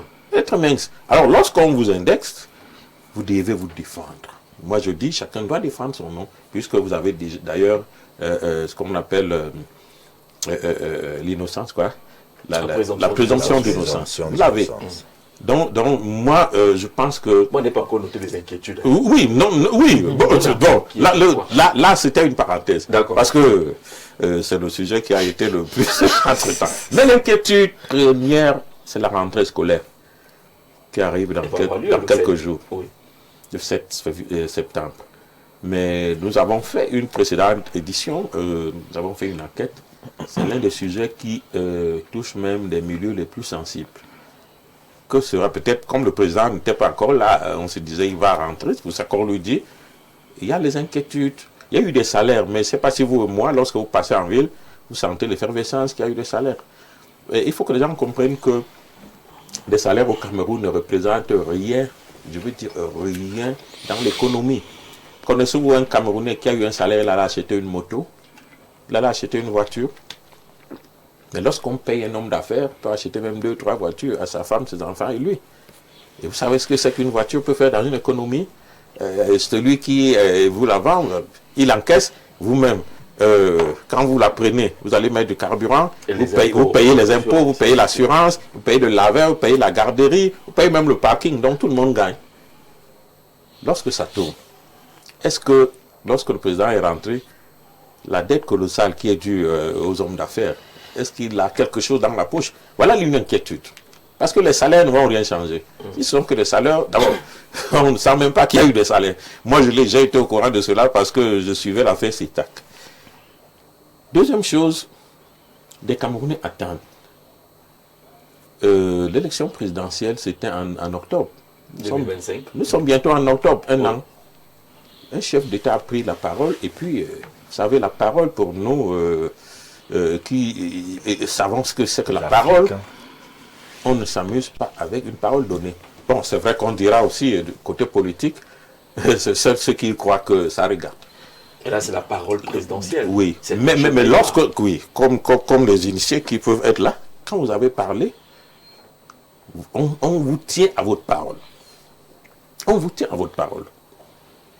8 mois après la parole présidentielle, les Camerounais attendent. On ne voudrait pas, peut-être qu'il garde les mêmes, mais si lui-même a constaté que des gens avec qui il a marché depuis quelques années n'ont pas satisfait aux attentes des populations, il peut peut-être changer de poste, va un peu ici, peut-être que tu n'es pas à ton poste, ou bien qu'il change. Voilà mon cher frère ici. Il a dit, d'ailleurs, c'était les jeunes et les femmes. Quand j'entends les gens le tenser, je dis, mais est-ce que vous avez écouté le président? Et puis il est quand même directeur de cabinet du président qui a challengé le président actuel. Donc il faut prendre ces éléments en compte. Je le verrai, le ministre, que ça ne me gênerait pas. Parce qu'il a fait un travail que nous avons vu. Et son candidat a eu un score qui est respecté. Il faut le respecter. Troisième chose... Vous parlez de ce remaniement qui est attendu. Oui. Ce vice-président qui est toujours... Non, voilà, j'étais en train de citer le haut vice-président. Oui. Mais les gens se sont dit, avec le vice-président, vraiment, nous pouvons nous dire qu'il peut y avoir une transition paisible. Parce que vous avez vu, le problème qui se passe quand le chef d'État n'est pas là, c'est qu'on dit, s'il ne revient pas, comment on fait? Les gens oublient même qu'il y a la Constitution qui a appelé le mouvement. Aujourd'hui, tout le monde est braqué, y compris les marchés internationaux, y compris les partenaires internationaux, qui pensent que ce vide juridique, aujourd'hui, constitue un problème. Voilà les attentes de la population. D'accord. Bon, je m'arrête là. Patrick, sur cette question, le journal ODP parle des inquiétudes qui persistent. On a l'impression que le journal recherche activement sans trouver une différence entre l'avant octobre 2025 et l'après octobre 2025. Rien n'a changé. Mais tout à fait. On a justement cette impression que rien n'a changé. Le président de la République est allé faire plus de 2 mois à l'étranger. Il est vrai que la seule chose qui intéressait justement l'opinion nationale, c'était de savoir où se trouvait le président. Le retour en santé. Ouais, le retour du président règle ici une simple question sur sa localisation, mais ne règle pas les problèmes de fond qui ont été soulevés par des millions de Camerounais. Et l'une de ces préoccupations était justement sur la continuité de l'État. Parce qu'on s'est posé les questions, est-ce que le président de la République est en santé? Si quelque chose arrivait au président de la République, comment est-ce que le pays devait être géré après? Cette question se pose toujours? Cette question se pose toujours, avec beaucoup plus d'acuité même, puisqu'on se souvient que peut-être, pour répondre, pour pallier à cela, le président de la République avait signé un décret. Il y avait eu une révision constitutionnelle instituant le poste de vice-président que bien entendu nous à Jouvence nous ne reconnaissons pas parce que nous avons toujours dit qu'il ne faudrait pas que le peuple camerounais accepte cette forfaiture. Parce que le président de la République en 2025 n'est jamais venu pour dire aux Camerounais que voilà, je vais me présenter et lorsque je serai élu, je vais modifier la Constitution. Oh que non, il est venu avec toute autre chose, mais ce n'était pas... parce que je crois qu'il était venu avec un slogan, c'était grandeur et espérance. Je vous donnerai de la grandeur et de l'espoir. À vous de voir si aujourd'hui les Camerounais sont grands ou alors est-ce que les Camerounais ont beaucoup plus d'espérance. On a annoncé les réformes. La création d'un poste de vice-président, c'est une réforme institutionnelle. Oui, la création d'un poste de vice-président, mais nous avons dit, et nous le disons toujours, nous refusons cette forfaiture. Pourquoi? Parce que une personne qui n'a pas été élue ne saurait venir terminer le mandat de celui à qui les Camerounais ont donné leur souveraineté. Et c'est en cela que nous nous disons que c'est une forfaiture. Donc, pour revenir dans aux inquiétudes, nous pensons donc peut-être que c'est pour résoudre le problème de la continuité de l'État que le président de la République a modifié la Constitution, instituant donc le poste de vice-président. Mais depuis lors, est-ce que un vice-président... Voilà. Pratiquement presque en septembre. En septembre, disons en septembre.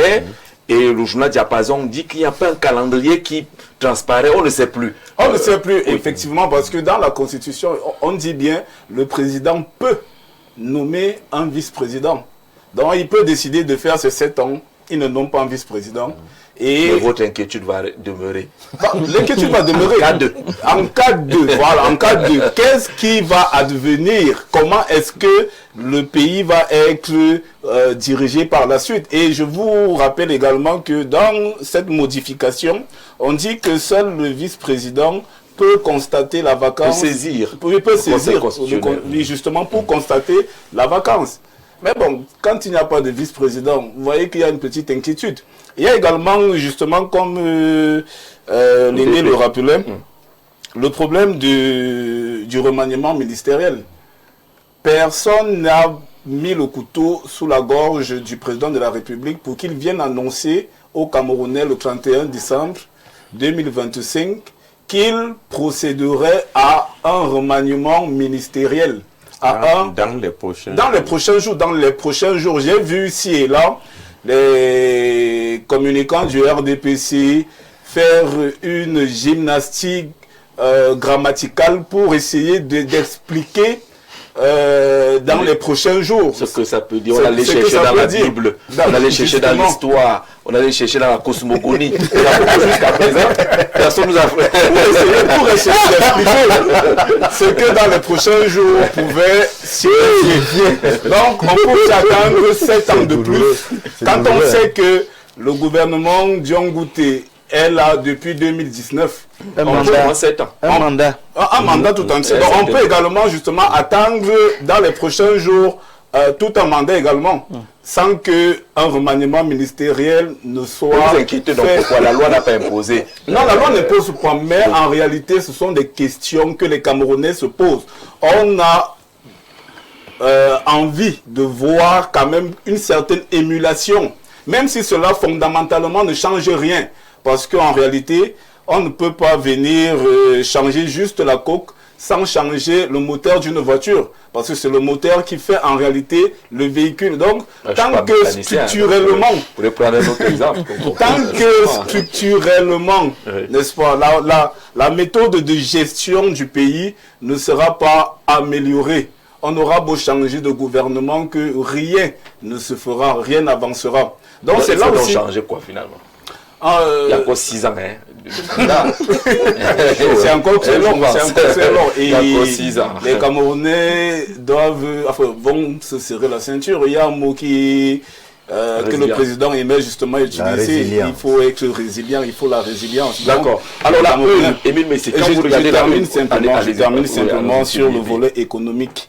Parce que les Camerounais, c'est justement là le volet le plus important. Les Camerounais ne se lèvent pas chaque matin en se posant la question qui sera le vice-président. Est-ce que M. Mbok va être ministre demain ou après-demain? Non. Les Camerounais ont d'autres préoccupations. Le panier de la ménagère. Voilà. Qu'est-ce qu'on va manger? Lorsque vous vous levez le matin, votre tête chauffe d'abord que qu'est-ce que je vais laisser à manger aux enfants si là. Les enfants vous regardent papa. Vous imaginez un peu. C'est autant de choses donc que les Camerounais attendent. Le panier de la ménagère. Est-ce que je vais pouvoir nourrir ma famille? Il a parlé de rentrée scolaire. Est-ce que je vais pouvoir inscrire mes enfants dans une école? Quand on sait même qu'on a parlé de gratuité de l'enseignement, mais aujourd'hui les frais d'APEE sont aussi assez exorbitants. Je ne parle pas d'enseignement privé, c'est exorbitant. Donc il y a autant de questions, autant d'inquiétudes que les Camerounais peuvent se poser et qui, malgré le retour du président de la République, ne sont pas encore réglées. D'accord. Émile Messi, je vous offre l'ODP et son titre. En holocauste. Qui parle des inquiétudes. Profitez-en. Est-ce que quand vous avez vu cette une, vous vous êtes dit que est-ce que François Mbouka est sérieux? Non, François Mbouka, c'est un être humain. peut se tromper. Il a de l'esprit, il a aussi la chair. Et toute chair peut également avoir des douleurs et des inquiétudes. C'est normal. C'est fondé. En fonction des attentes de tout un chacun, on ne peut pas condamner quelqu'un qui a des inquiétudes. Moi, je trouve ça... Il a parlé de la rentrée scolaire. Elle aura lieu. Le conseil de cabinet qui a eu lieu hier est revenu sur toutes ces questions-là pour une rentrée scolaire et universitaire sans faille. Je crois que le gouvernement est au travail. Pour dire que, oui, l'absence prolongée du président hors du pays a suscité beaucoup de débats, beaucoup de passion et même d'inquiétude. Ça aussi, c'est compréhensible, puisque des questions sur la santé, sur sa vie même, se sont mêlées. Le président est venu, les gens se sont rassurés. Et il y a d'abord eu ce grand soulagement. Parce que quand il dit les inquiétudes de ça veut dire qu'il y a d'abord un grand soulagement. Le retour du président renforce l'espoir, l'espérance par rapport à tout ce qu'il a promis. Vous voyez? Donc, quand il dit que les inquiétudes demeurent, si nous parlons du gouvernement dont il fait allusion, c'est tout à fait normal. Je dis c'est un sentiment normal. Le membre du gouvernement qui a mis le moins de temps en ce moment, c'est 7 ans. Pour certains, c'est trop. Plus de 20 ans. Je dis que celui qui a mis peu de temps. Oui. Minimum 20 ans, de 4 janvier 2019 à aujourd'hui. 7 ans. Vous voyez? Ça fait donc que, lorsque le président dit que je mettrai en place un gouvernement dans les prochains jours, première chose, ça suscite également des appétits. Personne ne peut interdire à quelqu'un de voir un des proches ou lui-même devenir membre du gouvernement. Ça change toujours quelque chose. Ça nourrit toujours des appétits. Vous voyez? Et la nomination, comme je vous disais à l'entrée du jeu, a ceci de particulier, c'est que celui qu'on nomme a un défi de faire plus que l'autre. Là aussi, c'est des attentes légitimes. Que le nouveau gouvernement viendrait forcément donner un souffle nouveau. Parce que lorsqu'on a mis 7 ans, 10 ans, 15 ans, plus de 20 ans, il est difficile de produire, d'être même encore suffisamment productif. Ça, c'est en management. C'est prouvé. Tout le monde vous connaît déjà, on sait déjà vos petites faiblesses et tout et tout. Et puis vous-même, vous n'avez plus de challenge. Sauf si on vous change de département ministériel. Absolument. Ça, c'est tout à fait normal. Qu'on dise que même si on n'enlève pas tout le monde, mais qu'on bouge, qu'on donne un souffle nouveau pour que ceux qui viennent avec cette hargne pour dire, voyons, ce que les autres n'ont pas pu faire, essayons de faire mieux. C'est tout à fait légitime. Et le président a dit, dans les prochains jours, je mettrai en place un gouvernement. Il ne s'est pas dédié. Par rapport à ce qu'on appelle prochains jours. Oui, nous y sommes. Les prochains jours, la main, je suis prêt. Non, les prochains jours sont totalement différents de dans les tout prochains jours. C'est totalement différent. On n'a pas dit dans les tout prochains jours. Les tout prochains jours, c'est dans les jours éminents. Dans les prochains jours, reste dans une perspective. Et il a dit, il le fera. Vous savez que le président Biya n'est pas un homme de la précipitation. Ouais. Il fait toujours ces choses. Il dit tous les jours que oui, ils ont mis 7 ans. C'est pour cela que moi je dis. C'est pour ça que moi je dis. C'est pour ça que moi je dis. Des gens qui s'amusent à donner les gouvernements en mettant des noms des gens et ne facilitent pas la tâche au chef de l'État. Est-ce qu'il gère ça? Il lit ça. C'est pour vous dire que laissons le temps au chef de l'État et trouver un temps opportun pour nous mettre en place un gouvernement que lui-même nous a promis. D'accord. Quant au vice-président, il faut qu'on se le dise. Lorsque le président qui a été élu au suffrage universel, qui est le souverain et qui confère sa souveraineté par cette constitution qui dispose que le président de la République nomme aux emplois civils et militaires, confère donc cette légitimité, cette souveraineté. Vous répondez à Jouvence. Oui, d'une certaine manière. Le problème du Premier ministre, chef du gouvernement, ne se pose pas. Vous voyez que ce Premier ministre, dans le au-delà du mandat, permettez. Il ne remplace pas le chef de l'État. Va donc au-delà du mandat. Président. Ça veut donc dire que lorsque le président de la République nomme un vice-président conformément à la Constitution, il n'y a pas de dire qu'il n'est pas légitime. Il lui confère sa propre légitimité. Et cette légitimité n'est encadrée que par son propre mandat. Ça ne va pas au-delà de son mandat. On peut céder la légitimité. On cède la légitimité par l'acte de nomination. Je vous ai pris l'exemple de haute fonction. Je vous ai pris du Premier ministre, chef du gouvernement, qui bénéficie de cette légitimité souveraine. D'accord. Donc, on dit ça là. C'est bon. La Constitution offre des droits. Il n'y a pas de panique. Et on dit aux Camerounais que nommer un Premier ministre n'est pas quelque chose, un vice-président n'est pas. On peut nommer comme on ne peut pas nommer. La Constitution dit que si le vice-président n'est pas là, c'est le Sénat et tout ce qui est prévu qui va fonctionner. À ce niveau, moi je voudrais dire que la Constitution n'a pas dit ça. Alors, mais on va avancer sur cette question-là. Des inquiétudes qui persistent. Vous avez écouté justement. On a évolué.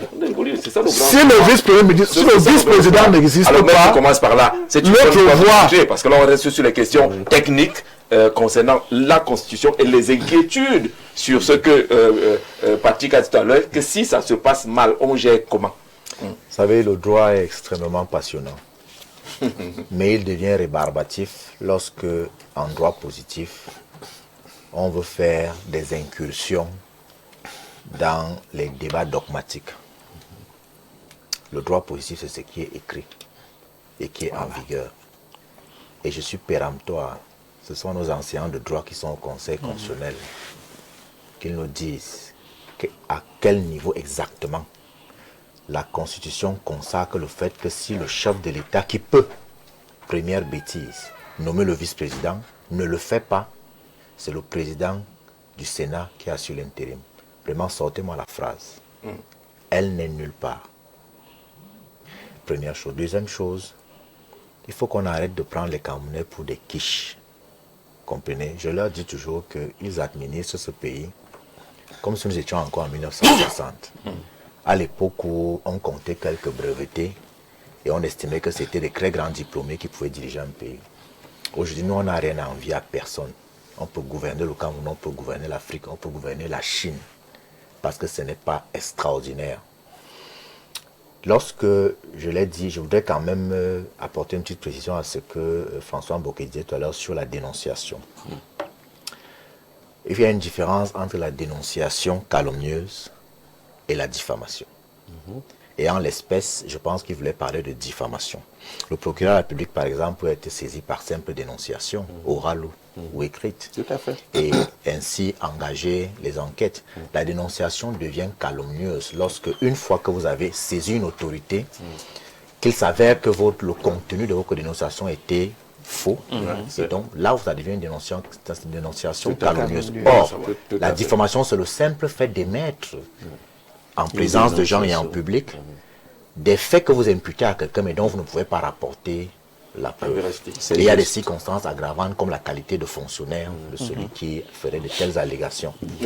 Et c'est important de le préciser parce que en l'état et en l'espèce, le fameux capitaine Efoudou, à la rigueur, serait-il dans la diffamation. Mais je ne me souviens pas qu'il ait saisi une autorité judiciaire. Il y a tout dans son carnet. Voilà. Donc, carnet noir. Donc, ça c'est une question importante parce que l'émission a aussi un but pédagogique. C'est très important. Maintenant, je rentrerai Est-ce qu'il a fait la dénonciation? Oui, nous rentrons dans le fond. Non. Les inquiétudes après le retour du chef de l'État. J'étais en train de faire des efforts surhumains pour ne pas rire quand j'ai entendu parler de tout prochain jour. Tout à l'heure, lorsque je commençais l'émission, ce n'était pas une simple formule de politesse.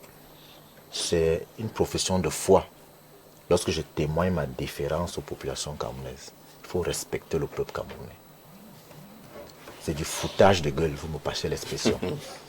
Vous ne pouvez pas ainsi insulter la conscience collective, l'imaginaire collectif des gens, en manipulant une langue qui n'est même pas la vôtre, mais que curieusement, nous tous, on comprend très bien.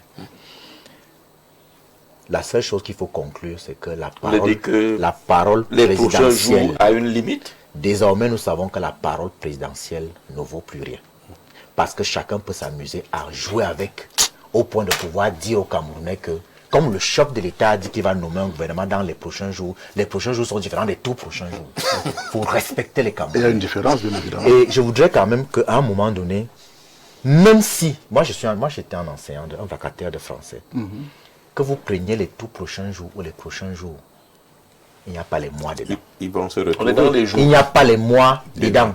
Et là, du 31 décembre à ce jour, on est à 8 mois. Il faut respecter les Camerounais. Combien de jours? Mais bon, mais c'est normal, je comprends qu'en réalité... Et que dans les mois, il y a les jours. Lorsque François Mboké titre que des inquiétudes demeurent, j'ai l'impression que les inquiétudes là sont même beaucoup plus prégnantes chez ses collaborateurs. Les collaborateurs de qui? Du chef de l'État. D'accord. Vous savez, je lis énormément. Le président de la République, dans son rapport de politique générale du 22 mars 1985, 4e congrès ordinaire de l'Union nationale camerounaise, dont il était le président national à l'époque, a dit ceci.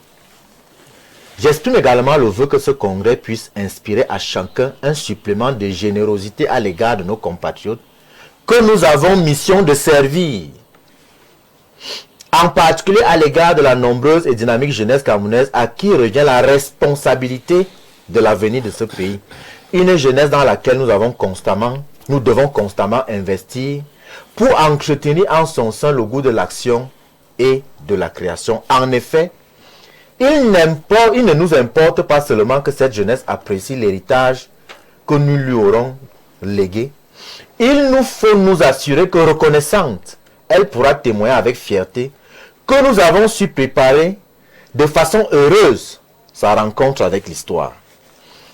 Il s'agit de nous montrer capables d'aménager dans une perspective toujours plus large le champ le plus favorable à l'épanouissement de cette jeunesse, le plus digne d'accueillir les grandes espérances du peuple camerounais. Nous sommes en 1985, j'ai 4 ans.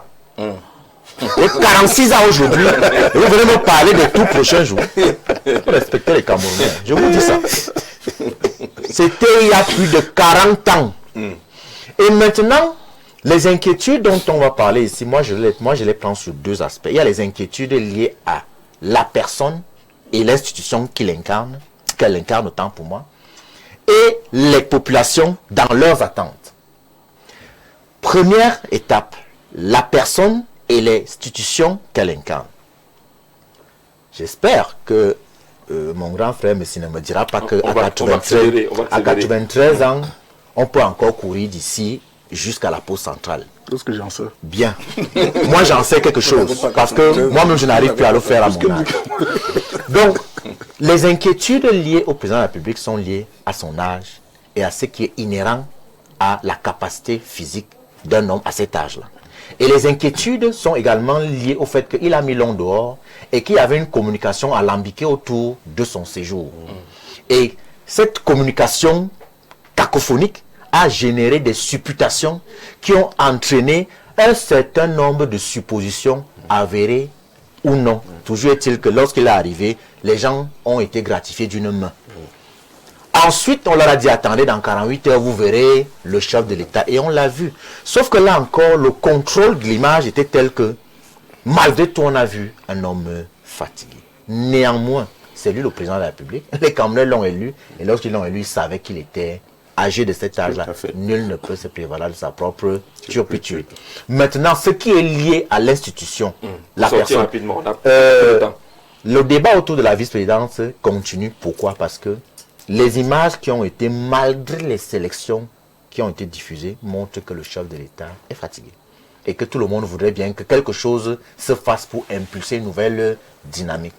Maintenant, les inquiétudes demeurent en ce qui concerne, contrairement aux tout prochains jours, les douleurs et les souffrances des Camerounais n'entendent pas les tout prochains jours. Les douleurs des Camerounais sont quotidiennes. Vous comprenez? Vous ne pouvez pas dire aux Camerounais que la rentrée scolaire qui arrive là, le chef de l'État prend encore son temps.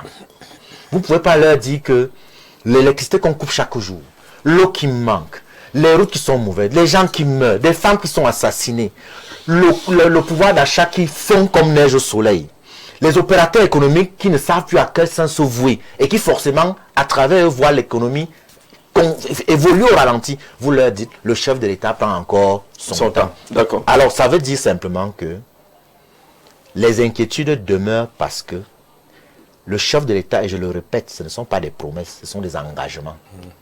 Sur le plan juridique, lorsque vous prêtez serment, c'est un engagement, ce n'est pas une promesse que vous faites. Les engagements pris par le chef de l'État restent encore lettre morte aujourd'hui, plus de 9 mois après sa prestation de serment. D'où les inquiétudes qui demeurent. Docteur, sur cette question des inquiétudes qui demeurent, est-ce qu'on comprend qu'un journal puisse titrer ainsi, alors que le président est quand même de retour, et qu'on a vu les nominations des généraux, les promotions des généraux et autres? Écoutez, avant de commencer, je veux saluer mon jeune frère Emmanuel Campete qui a dit, il m'a fait un message hier pour dire, vous qui passez à la télé là, évitez de parler de remaniement et de vice-président. Parce que chaque fois que vous en parlez, c'est comme si ça énerve les gens et ils ne veulent pas. Donc évitez de parler de cette affaire. Parce que plus on parle, c'est comme si plus ils se... Ils font toujours le contraire. Oui, exactement, ils font toujours le contraire. Il faut éviter de trop parler de ça. Mais on va faire comment? À la vérité, Jean-Jacques, le journal, le bien nommé, Diapason, vient effectivement dire tout haut ce que beaucoup de Camerounais pensent tout bas. Pourquoi? Le 6 novembre 2025 est une date particulière pour le Cameroun parce que on sort d'un combat politique, social et autres et on rentre dans une nouvelle dynamique qui est celle de la concertation, avec même la symbolique du discours, un chef qui est au sommet du Parlement et qui parle. Mais il ne parle pas qu'au peuple camerounais. Il parle à la communauté internationale. Il parle à l'Afrique. Laquelle communauté a besoin d'assurance. Très bien. Voilà. Il parle au monde. Il parle... En fait, il annonce au monde que le Cameroun arrive. Et le Cameroun arrive parce que j'ai entendu les frustrations du peuple, j'ai entendu les cris des Camerounais, j'ai entendu les malaises des uns et des autres. Et la première chose que je veux rappeler pendant que je parle ici, c'est que je suis le chef de l'État de tous les Camerounais. Donc en face de lui, il y a le RDPC, le FSNC, le PCRN, l'UNDP, l'UDC, tout ce que vous pouvez citer, Jouvence et autres, il a tous les Camerounais en face de lui. La société civile. Toute la société civile, la presse, les religieux. Les religieux, il s'adresse à tous les Camerounais et leur présente une espérance. Mais non seulement il leur présente l'espérance à eux, il dit également au monde que désormais, regardez la dynamique avec laquelle nous venons dans la mondialisation. C'est que nous venons avec les jeunes, nous venons avec les femmes. Donc l'embêtant dans ce discours, c'est qu'il ne nous a pas parlé dans la chambre. C'est comme un parent qui rentre trouver son fils avec ses camarades de classe et il a dit venez, asseyez-vous. Dans 5 minutes là, vous allez avoir à boire vous tous. Vous allez manger vous tous. Vous allez. Et puis le père sauve disparaît. On va casser la télé. Oui, il fait 5 heures. Il fait 5 heures. Comment j'ai demandé qu'il y a un truc qui va pas. Il y a quelque chose, il y a une différence de 5 heures et 5 minutes. Mais l'enfant le plus mal à l'aise, c'est l'enfant de papa. Parce que les camarades, les camarades commencent à lui dire que... Mais ton père là... J'ai envie de dire à mon deux visions que les premiers malheureux de la fête, c'est les gens du RDPC eux-mêmes. Oui. C'est eux qui ont honte. Ils ne peuvent pas parler fort. Oui. Ils ont honte. Parce que le père a parlé. Le père a dit, hé, on pouvait voir sur le plateau, dit que on avait applaudi. Il y avait une liesse populaire. Ça, c'est la première chose. Mais non, parce que le fils même, qui est quand même, qui porte le nom du père, qui ressemble au père, qui parle comme le père, et qui vous rappelle que mon père a l'expérience, mon père a tout ce que vous voulez. Il a d'abord honte. Et donc, voilà. Que ton père, là, oui, quand ton père, la père nous a lobé. Je comprends le malaise de mon frère Messi. Je comprends le malaise de mon frère Messi. Mais non, je continue. Parce que je veux peindre cette image pour que ceux qui font le rapport au chef de l'État comprennent dans quel état nous sommes Camerounais. Oui. Parce que le Gabon nous regarde. La RCA nous regarde. Tout le monde entier. Le Tchad nous regarde. Non, il n'a pas parlé dans la chambre. Papa Biya n'a pas parlé dans la chambre. Toute la solennité. Il a parlé devant le corps diplomatique. Et tous les diplomates ont fait des rapports pour dire ne vous inquiétez pas au niveau de la gouvernance. Parce que vous parlez de l'âge. Le monsieur qui a parlé, laissez l'affaire de l'âge là, il est prêt. Et le discours était excellent. Excellent. On a tous suivi le discours. Applaudi. Donc, ce discours a réussi à fédérer les Camerounais, à monter une direction aux Camerounais. Tout ce qui manque aujourd'hui, c'est la mise en route. Donc, quand Diapason dit que l'inquiétude demeure partout. C'est clair. Gouvernement, société civile, opérateurs économiques, des sociétés d'État. Tout le monde est dans un grand questionnement. Mais aujourd'hui, je voudrais quand même être de ceux qui ne pleurent pas sur du lait versé. Ça fait déjà 9 mois. On ne revient pas dessus. Il a parlé. Il y a eu des aléas, comme ils ont l'habitude de dire. Il y a eu des aléas, il y a eu des choses qu'on ne peut pas comprendre. Il y a encore des enquêtes. Et monsieur Messi vient de rappeler, il est encore en train d'étudier les dossiers Il n'est pas là tout prochain. pour nous envoyer dans une mondialisation de manière efficace. D'accord. Je préfère être positif et prendre ça comme ça. Mais au point où nous sommes arrivés, Jean-Jacques, le premier problème, et je l'ai dit, quand vous êtes de bonne foi, il y a des indicateurs. 1, la communication. Oui. Vous croyez que si le père, si vraiment le père vient dire aux Camerounais, comme il a parlé au Lyon là, que je n'ai pas oublié ce que je vous ai promis. Voilà. Les enfants... Attends les maisons. Les enfants vont regarder leurs camarades pour dire que, n'est-ce pas, que je vous avais dit que papa avait dit. On aura les maisons. Le discours du chef de l'État aujourd'hui, ce n'est pas pour les Camerounais seulement, c'est d'abord pour le RDPC. Pour qu'eux-mêmes soient moins embêtés. Qu'on parle de tout prochain jour, de tout long jour, de tout court jour. Vraiment, qu'ils enlèvent d'abord l'embarras sur les militants du RDPC eux-mêmes. Ça commence par là. Que papa fasse un discours, il peut parler des aléas. Dans le discours, il nous a parlé de la crise du Nozo, non? dans les discours, quand on parle de l'économie, il a parlé de la balance commerciale, il a parlé même des chocs internationaux, extérieurs. Il en parle. Donc, il ne peut plus avoir de sujet tabou avec les Camerounais aujourd'hui. Parce que si vous ne communiquez pas, vous laissez dans le libre cours aux influenceurs, aux gens compliqués qui viennent dire tout et n'importe quoi. Oui. Et finalement, il y a plus de cacophonie que de réalité, même dans un travail qui peut être en train d'être fait effectivement. Oui, effectivement. Donc ne laissez pas planer la mauvaise foi. D'accord. Vous allez répondre aux Camerounais très rapidement. Ça va être un échange maintenant avec les téléspectateurs. Allô, bonsoir. Bonsoir, monsieur Jean-Jacques. Comment vous appelez, monsieur? Je m'appelle monsieur Biolay, je vous appelle depuis Bertois. Depuis Bertois. Allez-y, monsieur Biolay.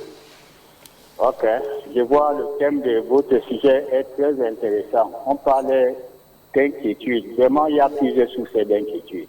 Il y a l'inquiétude liée à la crise post-électorale. Il y a aussi l'inquiétude venant du militant du RDPC au niveau des tableaux. Je ne sais pas si ces militants se rendent compte qu'ils veulent présenter le chef d'État comme un irresponsable, qui ne peut pas faire la différence entre prochain jour et tout prochain jour, prochain mois et prochaine année. Le chef d'État est suffisamment l'actualisation pour ne pas tomber dans ce jeu. D'accord. Donc, ces militants-là nous mettent dans l'inquiétude avec leurs différentes explications. Et l'autre inquiétude est liée à la crise post-électorale. On veut après savoir que les élections sont derrière nous. Ceux qui croient, ça sont dans la déroute. Ils sont dans la déroute totale. Nous sommes encore en pleine crise électorale. Hier, vous avez mis un sujet, qu'est-ce qui bloque? Je vous assure, c'est cette crise électorale qui bloque la formation d'un gouvernement et tout ce que le président a envie de faire. D'accord. Merci, M. Biolay. Depuis Bertois, on prend rapidement quelqu'un d'autre. Allô, bonsoir. Bonsoir, Jean-Jacques. Thomas Massok, allons-y. Je salue ton ministre panel, particulièrement mon frère et ami François Bocquet. Bonsoir. Vous parler des inquiétudes. Quand je regarde le grand rassemblement, où mon frère et ami Kouma ici, dans un environnement public, me donne d'inquiétude sur ma montagne carrée. On a des problèmes pour avoir Thomas dans de bonnes conditions. Quelqu'un d'autre? Allô, bonsoir. Monsieur, bonsoir. Oui, monsieur, allons-y, on vous écoute rapidement. Oui, ici, Bobo Bongo, Ngaoundéré. Depuis Ngaoundéré, allez-y.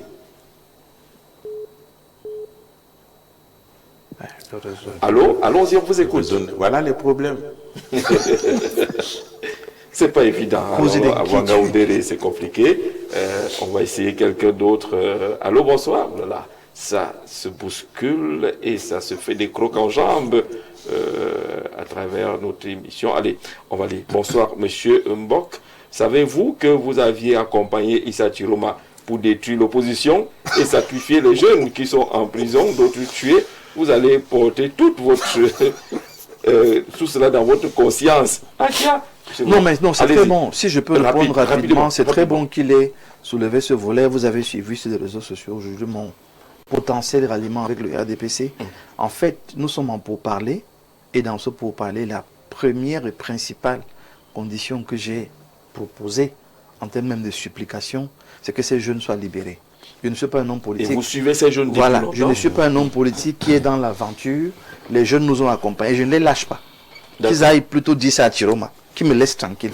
Moi, je ne les lâche pas. Je vais continuer jusqu'à ce que ces jeunes soient libérés. Et là, je veux saluer les RDPC.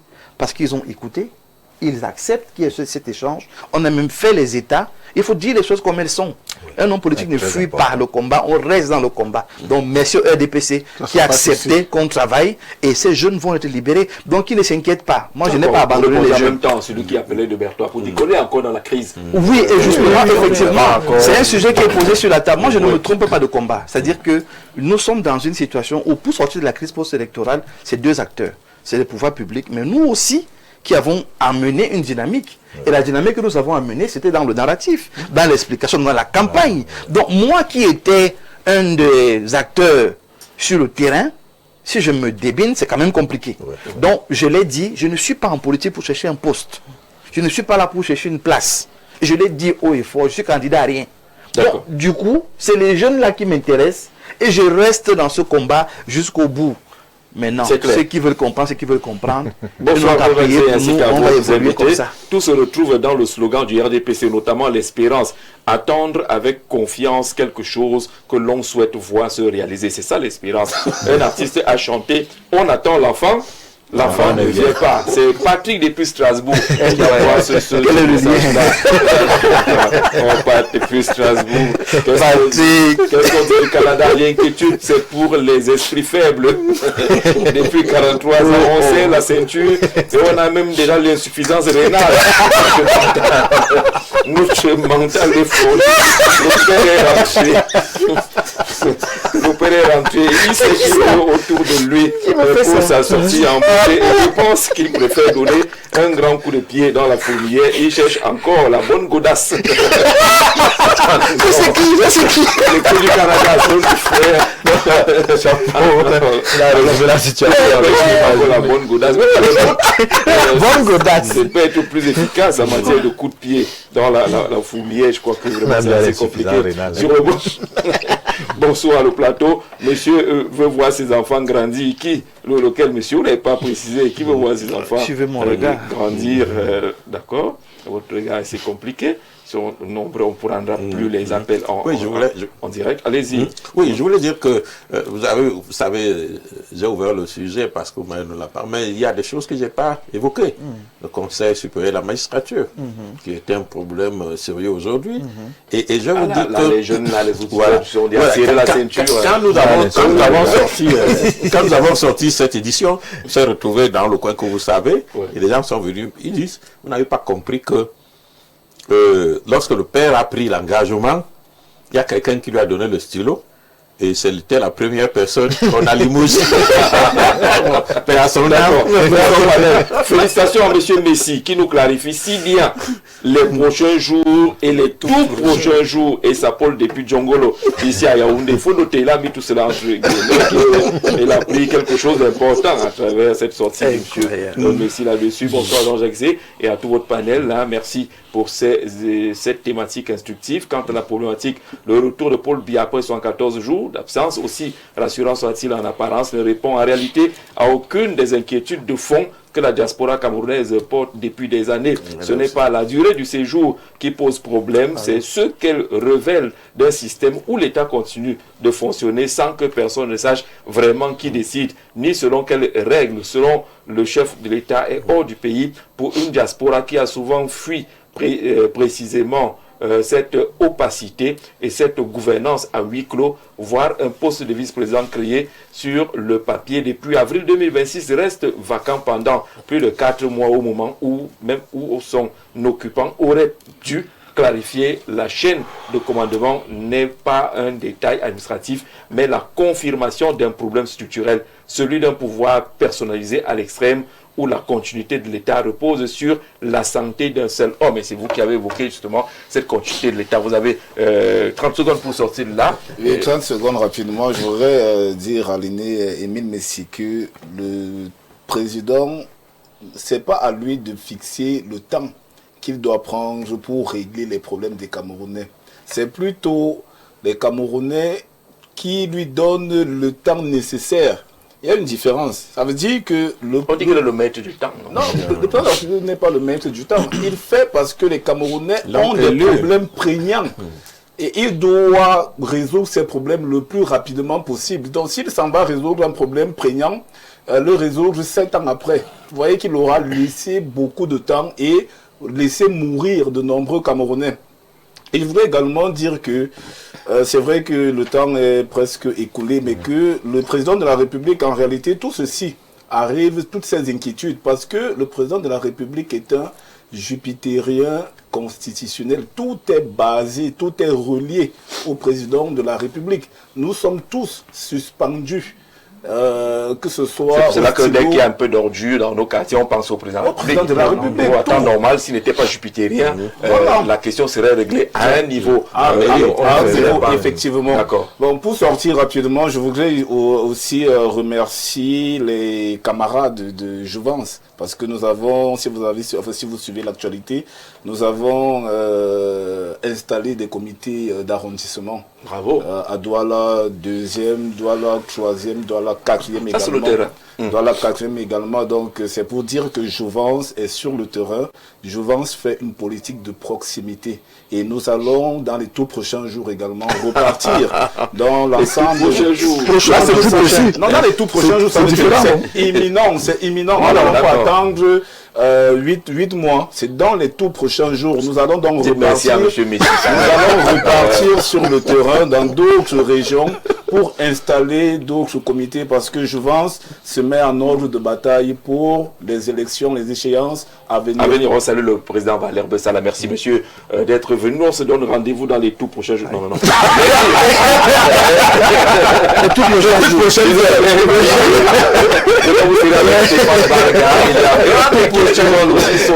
Ça commence ce soir. Si vous attendez le programme Libre Expression, allez nous joindre en anglais, c'est tout à l'heure. Merci et bonne soirée à tous.